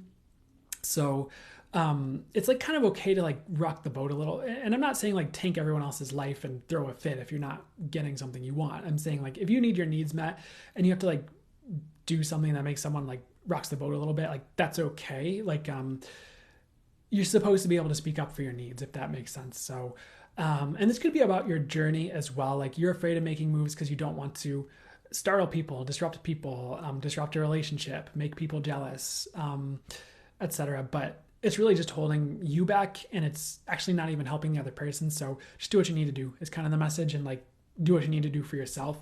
And that should be a priority over like other people's comfort within reason anyways. I'm not saying to go out there and be a narcissist and be like, I need this turkey, I'm gonna push you out of the way for my Thanksgiving meal. Yeah. Like one of those people. It's more like are you going to like drown because you don't want to call for help while you're swimming for fear of disrupting the lifeguard's reading? Like, like the lifeguard's there to save you. Kind of, it's almost things that are somewhere in that, maybe not that intense, but that vein, I suppose. So keep that in mind as well. Next thing they're showing me is the judgment card is the next card they're showing me for your reading. I feel like you guys have been in judgment by the universe, and the universe has deemed you worthy of something you're trying to acquire, whether it's a gift, skill, or ability, or you're trying to hit the next level in your life. It's kind of like, I don't believe in tests, but if you pass the test, like you pass the test, or you pass the rite of passage, or you've become the person that can have that thing and like hit that next level, or whatever it is. Let me say with what it actually is, if they'll give me more information on it. I feel like some of you have been trying to hit the next level in your life, and it's been difficult, but you're going to make it and do it essentially. And like you've passed the rite of passage. So the universe has deemed you worthy of something, and there's something you're going to be able to have because of that, like a manifestation or a dream, target, wish, desire, thing you're asking for, thing you're moving towards, thing you're creating, etc. It could even be like a gift or a skill where it's like an example would be like you want to be able to channel, and the universe is like, okay, like we know you're going to use this for the highest good. Here you go. Like you deserve this. You've done the work to open the skill. We've led you through the process. You've passed the tests or whatever, and here you go. Or maybe you want to silly, maybe not silly, but maybe you want to join a rock band, and the universe led you through like, okay, here's like the personal dynamics you're going to have to navigate in a successful rock band. Here are the type of people to avoid. Okay, you pass this rite of pass this rite of passage. You've got the lessons. You know not to let your girlfriend stop you because they want you to stay home instead of you doing your dreams. So here's your opportunity to join this rock band and be famous and tour the world or whatever. I don't know. Maybe not that literally. Maybe that big, maybe not that big, maybe bigger, but you understand what I'm seeing. Like you've been deemed worthy of something, and it's different, maybe more different than for some of you than others, but it seems like it could be different for each of you there. There was a message about you passing a test. Again, I personally don't believe in tests, but let me see what this is about here.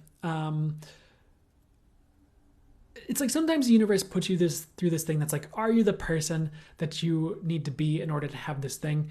And it's like, you are that person, if that makes sense. And again, I'm reiterating myself, but dream, target, desire, manifestation, something along those lines. So next we're moving on here. If the universe has deemed other people in your life unworthy, whether it's of being in your life or it's of their dreams or desires, at least like for now, because they might turn it around at some point in the future, and like you're getting this thing and other people aren't, it's not your job to save them or try to make them worthy or try to give them what's yours, to try to save them from what the universe has deemed appropriate for them, by the way, because it's not like it's unfair, whatever the judgment is. This is based on merit. It's based on what's for the highest good. It's based on what people are supposed to have. So An example would be maybe you're getting famous and successful and your friends aren't, and you're like, no, I want to save my friends. But it's like, did they do the work to have those things? Are they the right person from them? Are they still stuck in toxic dynamics where it just wouldn't be good for them if they had it right now? Like, have they done the work? And if the answer is no, then the universe isn't, I mean, it could give it to them, but then it's just going to like fall apart, or something is not great's going to happen probably. So, so it's not like a punishment to those people. It's just like, there's a reason they're not getting this thing. So if you're getting something in your life and someone else isn't, and even if they're mad or whatever, not your job to, I almost want to say take them with you or like save them from that, if that makes sense. It's like kind of up to the universe, and it's between God and them, and you don't need to intervene unless you're guided to channel for them in a way that's going to help them get that thing. Like otherwise, like trying to save other people, like that's going to be a waste of your time, and usually is if they're not doing the work to save themselves or help themselves. And it's one thing if someone's doing all the work and they just need a little bit of help. It's another if they're just gonna like sit there, not change anything, and then be mad when people who did do the work to get somewhere, and then you're trying to save them, but they're just being petty. It's like, come on. You understand what I'm saying. So I don't know what that's about, but keep that in mind. Next thing they'd like to get to, there's more on that they'd like to get to here as well with this judgment card. They're also just saying you are worthy, so don't hold yourself back from what you're worthy of, and it's more than you realize. So next thing, they're kind of showing me like a cloudy sky, and this person's like hesitating on starting off on their journey because the sky looks cloudy to them, but they kind of need to start regardless. So if there's something you need to start or would like to start and things don't seem perfect for you to start, you should start it anyways, is kind of the message they have for you. Like, again, like a dream, a target, whatever it is, self-healing, learning a skill. It's like now kind of is the time. And like, you know, those clouds could part at any second. So you might start on the journey and you're worried about it being like stormy and a tornado rips through and ruins your life. But it could just be like, you need to start now. And then like the sun comes out at the right time and there never was a storm in the first place. It was just a cloudy day, you know? So don't hold yourself back from certain things because they don't look like ideal circumstances. Like start now is kind of what I'm getting with that one. And sometimes we need to start things even though we don't have the perfect circumstances, and they like become the perfect circumstances as we like go along with them, or then the universe gives us the ideal circumstances. So whatever you'd like to start, just start it if you're intuitively guided to. So let's see what else would be highest best for us to get to. They're showing me the moon next. It is like the tarot card, the moon tarot card. I feel like you're done with that phase. I feel like you're going to have a moment of clarity, or you already have, and you need to take action on it. Like sometimes we're sitting like, what do I do with my life? Then we wake up one day and maybe it was a dream, or maybe we're journaling. We're like, oh, I need to start this business and do this thing. And we have this clarity, and maybe we write it down, and then like the rest of the day goes on, and then we have a conversation with our friend, and then we're mired in their energies, and we forget the inspiration we had. And then we're like, oh, should I take action on this? And we're like, we're not sure. And then we sit on it, but it's like, you already had the clarity if you know what this is, or if you have this in the future, it's like, just do it. Like it's kind of the message. If you have that moment of clarity, it's like, that's like the time to act, or maybe even set things in motion as soon after, when you either still have the inspiration, or at least write it down and put it someplace you'll remember to see it. But if you have that moment of clarity, just take action on it. Like it's okay. Waiting on it is what's going to muddy things again and be like, oh, should I do it? Should I not? It's like, you already had that moment of clarity is kind of what they're saying. So, don't hold out on that too long. Otherwise you'll just get confused, and you can always go back to it and retry it, and that's fine. But, you understand what I'm saying. There's a bit more. They're showing me soup next for this message. It's like tomato soup. They're also showing like a mushroom soup, or I don't remember what a bisque is, but they're saying that word, but they're showing me soups, and, it's like a savory soup. The message is, and this is a kind of a common message that's out there, but I'm hearing it for you guys right now. Sometimes we do get what we want. I never want to limit you guys from getting what you want or desire if it's for the highest good for you to have it. I think it would be better if we got rid of things that told us we can't have what we want. But sometimes we don't get what we want, we get what we need, or we get something that's better than what we want that's for the highest good, especially that. And a lot of the times I think it does have to do with what's for the highest good, but let me get back to what they'd like to say. So you might be getting a lot of needs fulfilled, and it's not everything you want yet, but I would just be thankful for your needs getting fulfilled. And eventually, like, you can expand that to more of what you desire that would be for the highest good, or you can have your needs fulfilled in a greater way, where you can have more things you desire instead of just having needs fulfilled. I feel like it is possible for us to thrive, or create us thriving, manifest us thriving. We don't all have to like suffer through life and like only have the bare minimum and only have the bare needs met. But right now, if you're just having your needs fulfilled, just be thankful for that, and more will come is what I'd say. I don't feel like they're saying no more for that reading, so I hope that resonated and was helpful. And do whatever is for the highest good. I know it's interesting when they do card readings without the cards, but hopefully that all made sense, and did whatever is for the highest good for you. And we're gonna move on to a full channel mode message in just a second.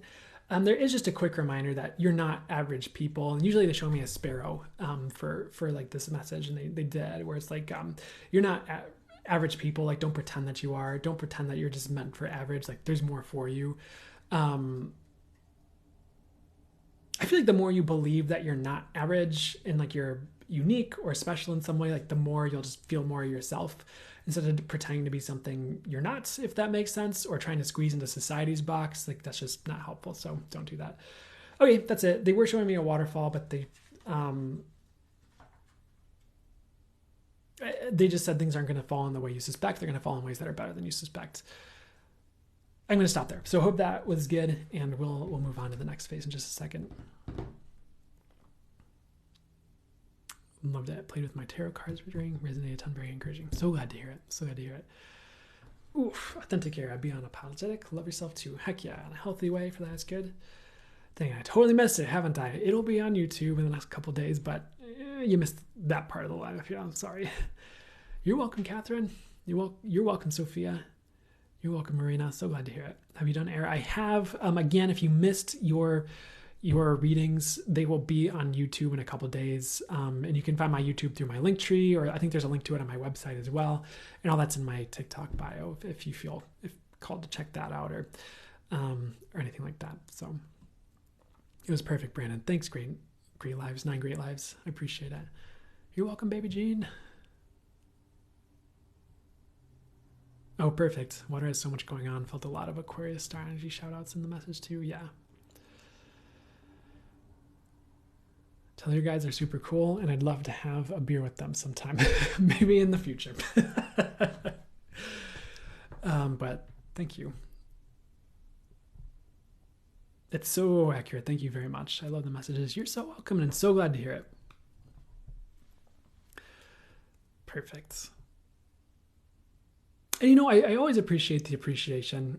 It's weird. Sometimes I have weird doubts that creep in, and maybe that's like me picking up on someone else's stuff, where that's like some anxious energy I'm picking up from someone else. But I'm always very, very appreciative that these are landing and helpful and resonant. So thank you, lady. I feel lighter. Perfect. Always one of the aims. In addition, of course, the readings being accurate and helpful and all that. But I'm like crying. Aw. You're welcome. I'm always so grateful when I can catch a live. That means so much. I'm so glad. Thanks, Sophia.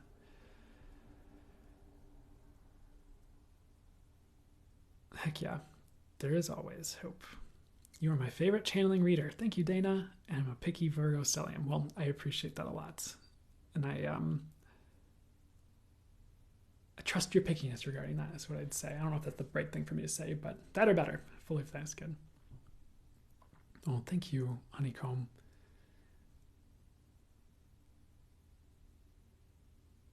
The energy in the space is both buzzing and comforting. I really enjoy it. Perfect. It can be, what I'm hearing is high energy, but it's meant to be healing and uplifting, also healing, elevating, but it's also meant to be soothing. And I guess it's meant to be bringing people, I don't like the word down, but down from anxiety, I suppose, and more into consciousness and for the highest good, connectedness, intuition, or something like that. But it's very much an energy that they, like spirit guides, angel source, are creating for us. So I feel like they're really doing their best to make a good environment and bring about the highest and best energies for you guys regarding the live is what I'm hearing.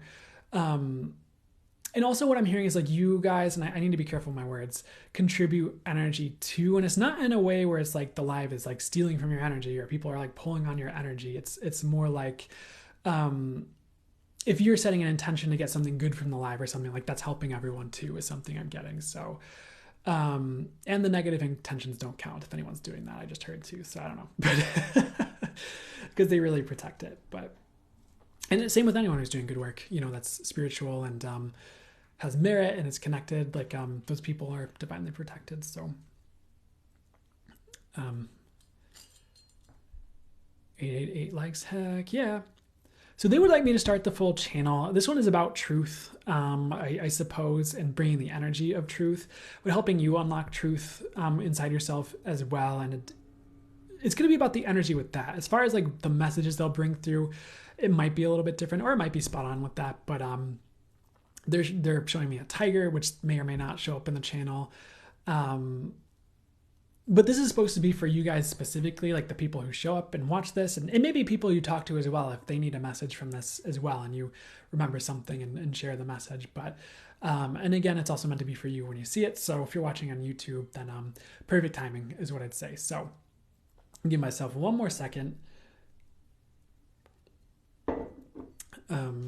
Gonna take this stuff down.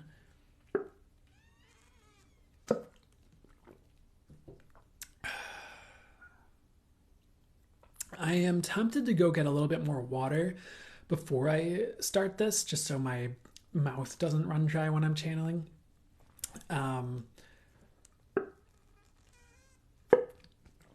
getting it'd probably be good for me to go get water and then start. So I'm just gonna be just a couple minutes, and I'm gonna go get water, and then I will be right back, and then we will jump into the channel. So thanks, Lainey. I appreciate it. So quick, like 1 minute break, and I'll be right back.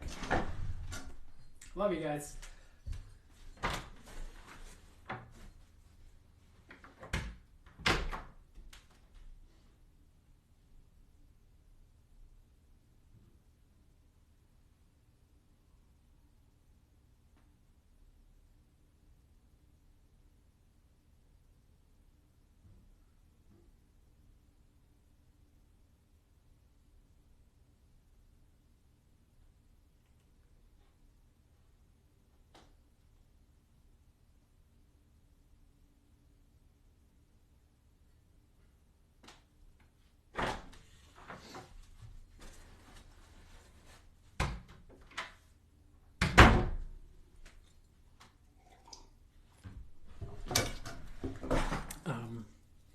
Oh, we have more people here than when I left. That's interesting. But anyways.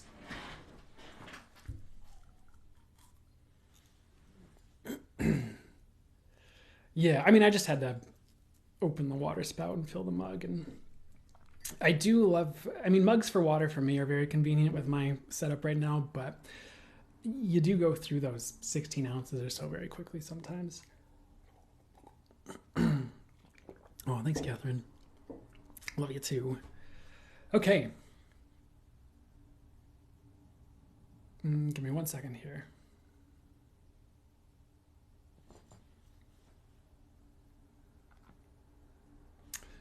A little bit more water.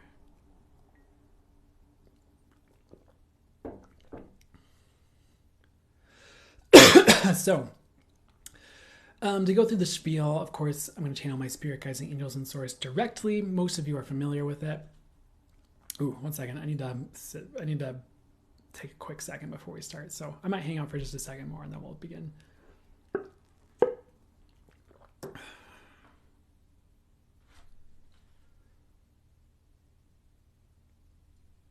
Okay. But I'm going to channel my spirit guides and angels and source. They're just going to be channeling through me, bringing through words, and also for the highest good and energetic transmission that facilitates shifts, changes, kind of like does energy healing, upgrades, whatever's for the highest good to help you guys out as well regarding the topic, or just whatever else would be for the highest good. So again, the theme I was hearing was something about truth, but they gave me a few other things. They showed me like, so we'll see what they'd actually like to get to, because it might be some other things as well. So they're saying it's time to start. I'm going to give it like a minute, and usually I start coughing a little bit, and then they like laugh, and then they start the message. So let's, whenever they would like to, whenever it would be for us, could begin.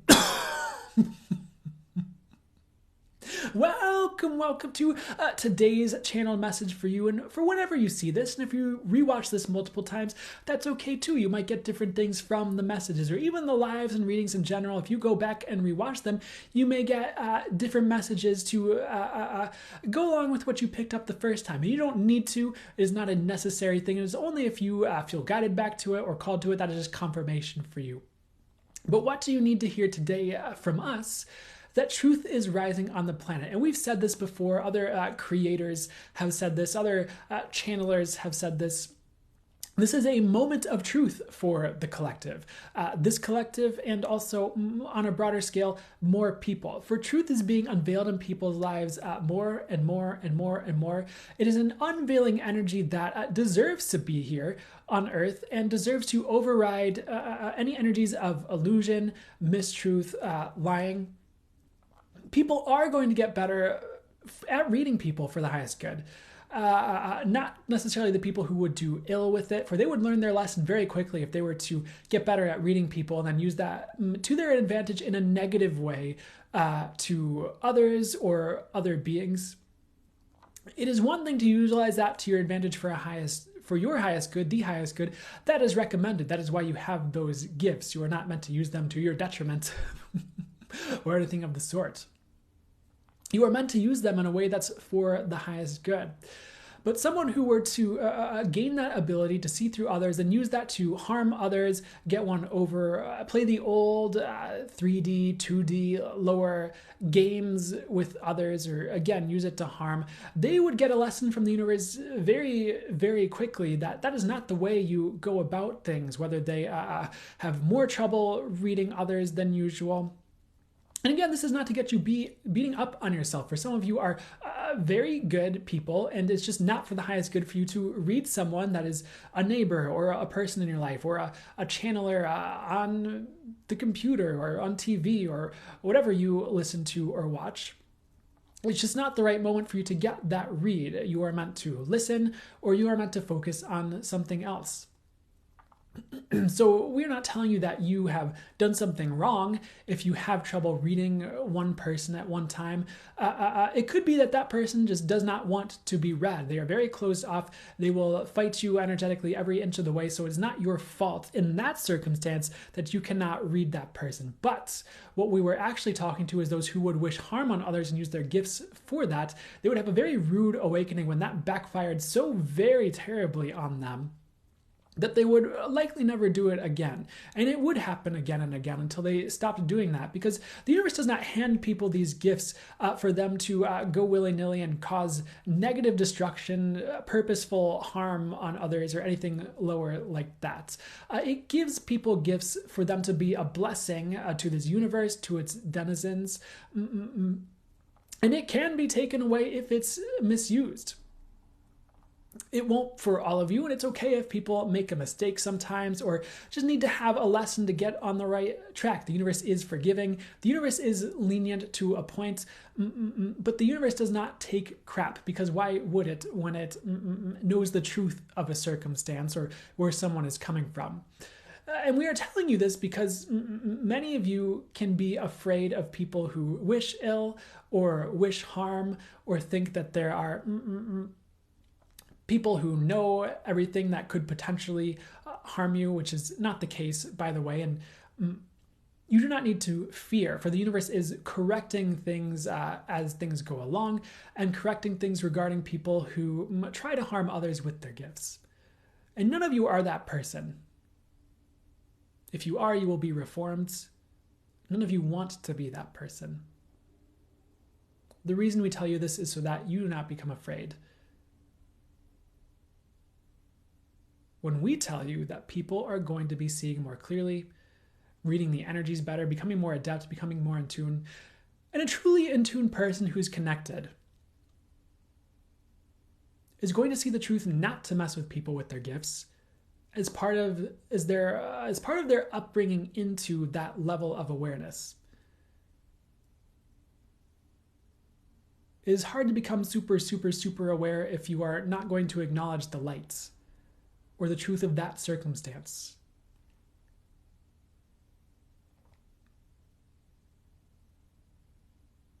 And we say all of this as well because it will be more difficult to lie in the future.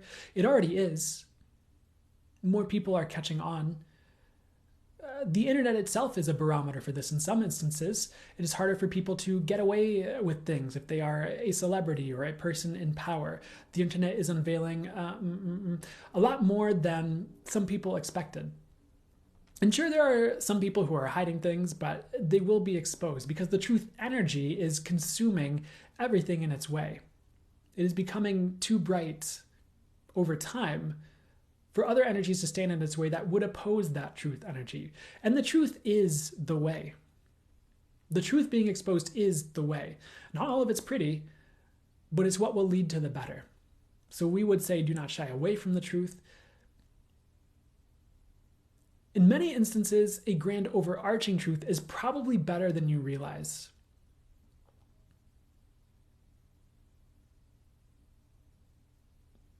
What do we mean? Many of you might be afraid of if it were to be bludgeoned into you too much, a grand overarching theme that there is some devil out to get you. There is not, by the way. We know that might spark some religious triggers, but there's not a devil. That's made up. It's a control mechanism. We urge you to let go of that or work through that at the right time for you. And it might be triggering for some of you just hearing that. You have been told that not acknowledging the devil means that he has you in his clutches or something like that. But we would say the opposite is true. Why create a devil that doesn't need to be there?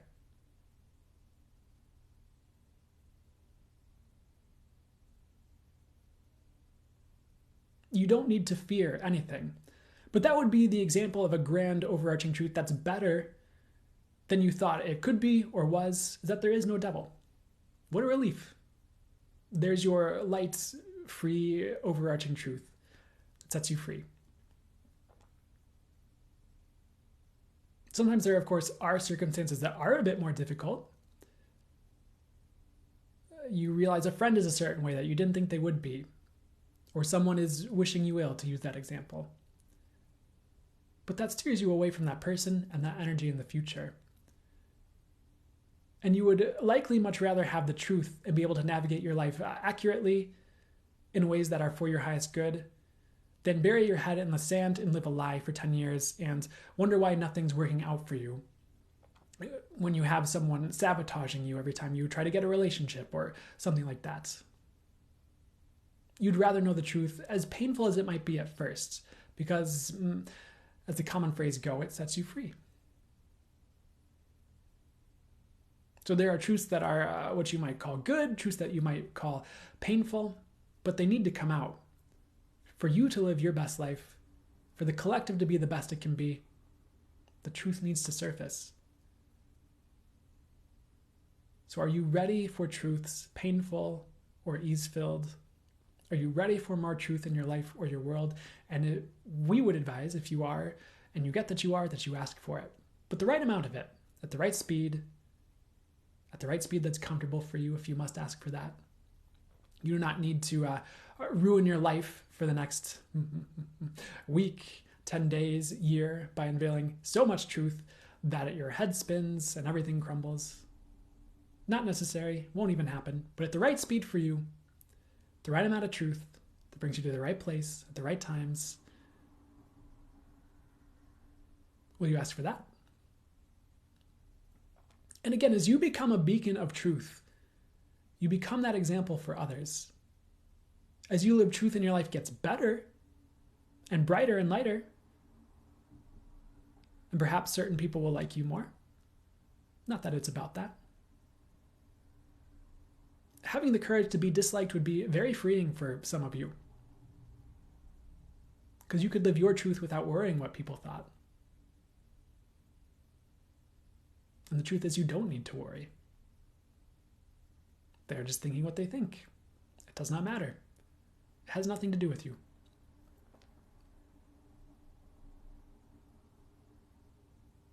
But you would become an example of truth for others. Some of you are.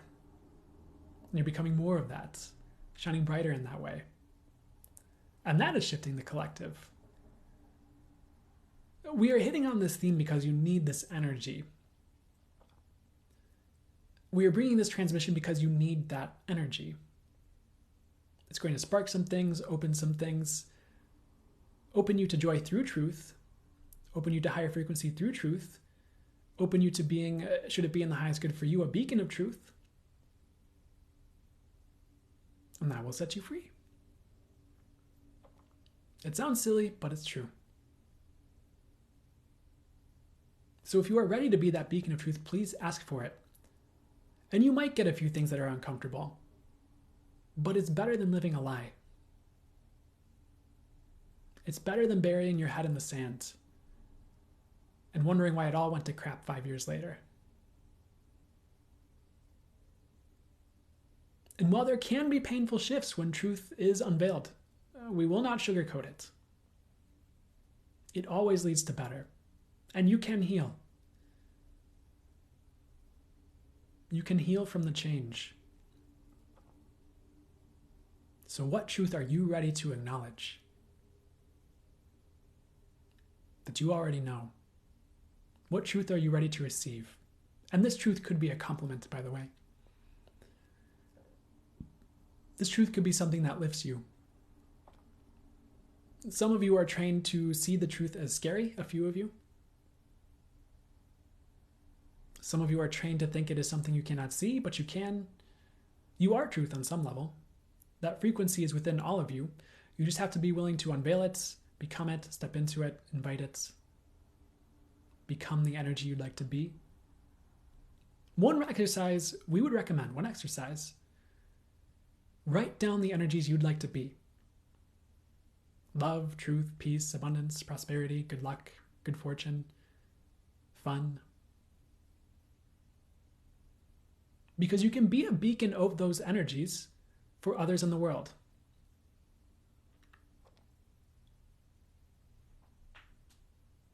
You can be a beacon of what you came here to be, in addition to those energies as well.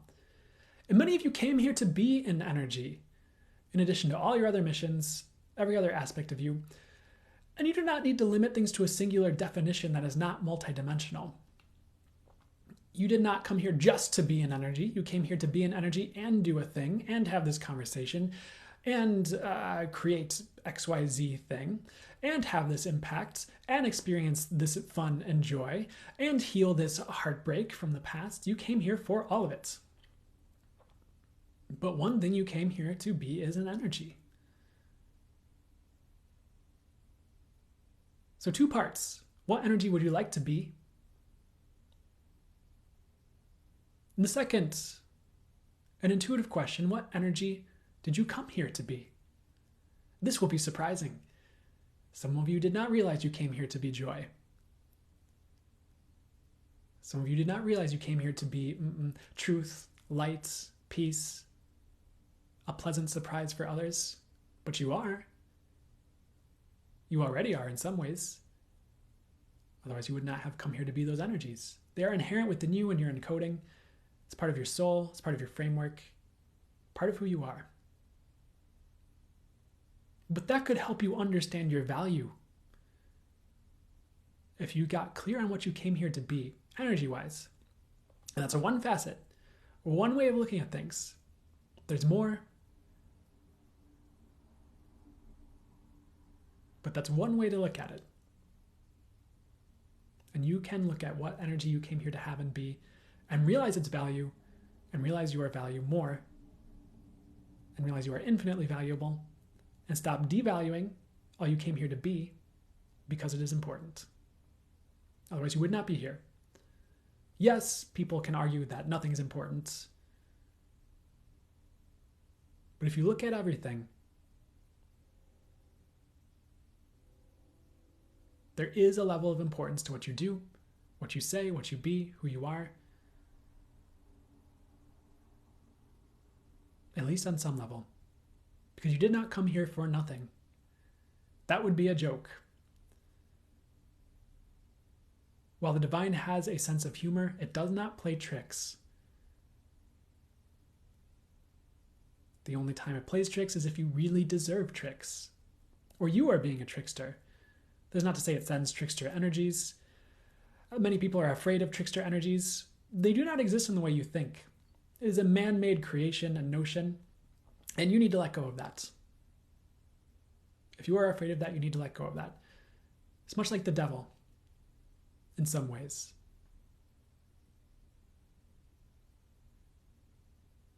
Maybe there's a higher perspective you can take.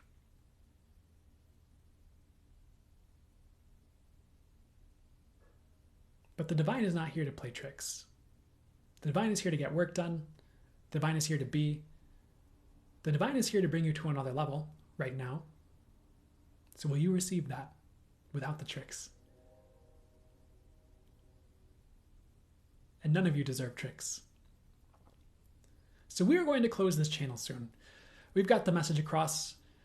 We've got the energy we need to give you, given to you, transmitted to you. This is to help you remember who you are meant to be.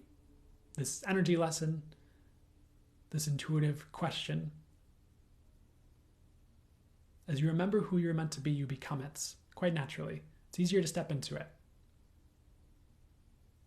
And remembering can be as simple as just knowing intuitively, getting the message. We hate to use the trite phrases of remembering and all that. It is a bit overused in the metaphysical community. Many people have written many books about it and about the topic. And we are not calling you out if you have done that. We are saying maybe there is a better word. Maybe there is a higher word you can use now.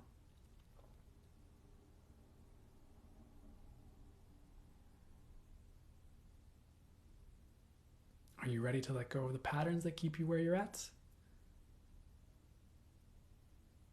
Then may the truth help you look through them, see through them, and change them. And that is all we have for you today regarding this. We are signing out for now with love, with appreciation, with joy, and wishing you all that's for your highest good. This is the Angelic Collective of Zorbital signing out. And Source. Farewell. And of course, may the highest and best to transpire. You are welcome. I think I need to go take a nap or something. You are so welcome, Jillian. You're welcome, the Authentic Mystic. You're welcome, Dana.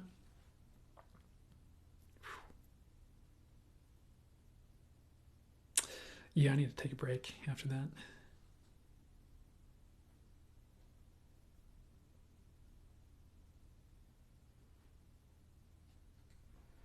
You're welcome, guys. You have a regenerative week too. I love that. Have a regenerative week.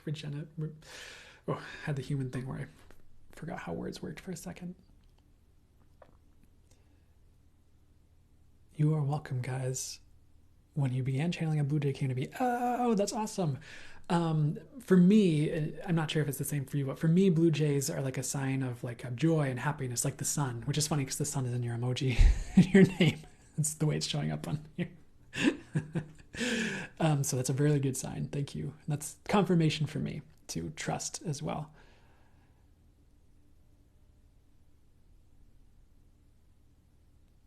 I always see blue jays. Heck yeah. Thank you, Dana. Thank you, Honeycomb Hideout. Oh, blue jays are from your granny. It's the sign for you for sure. 222 now in Lithuania. I almost fell asleep in your channeling. Oh, dang. Well, you go get some rest too, Ruta. Butterflies, heck yeah. Oh, heck yeah. I couldn't really hear everything, but I feel better somehow. That's what, you just needed the energies of it. You didn't need the words, is what I'd say. So that works. You're welcome, Melissa. So glad to hear it.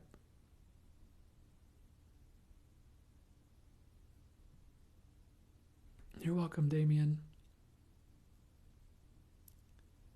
Thank you, Deb. everybody have a beautiful week. I'm signing out. They're telling me to close it right now, so I'm wishing you well. I'll see you next week, hopefully, and I hope you do have a fantastic week, and you guys take care, okay? Yes, and thank you to the moderators who helped out. Thank you so much for all the likes. 110K is amazing. I remember I already told a lot of you guys, but I was looking at, I don't watch a lot of other lives on TikTok, and I was just scrolling through just random lives because there's like a little live section the other day. And I looked at like just the different amount of lives and how many people tended to view them and their likes. And you guys hook me up with likes. So it seems like a good ratio. So thank you for so much. So 1111 likes, 111.1 thousand. That's freaking awesome. So thank you guys. And thanks for anyone who sent gifts. Never necessary, but appreciated. And I'm wishing you all the best. That was so cool synchronicity as I was talking about that. So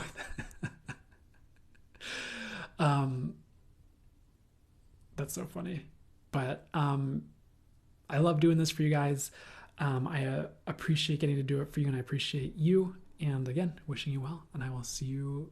Anything else I need to say before we end it out here? You guys take care, okay? And I will see you later.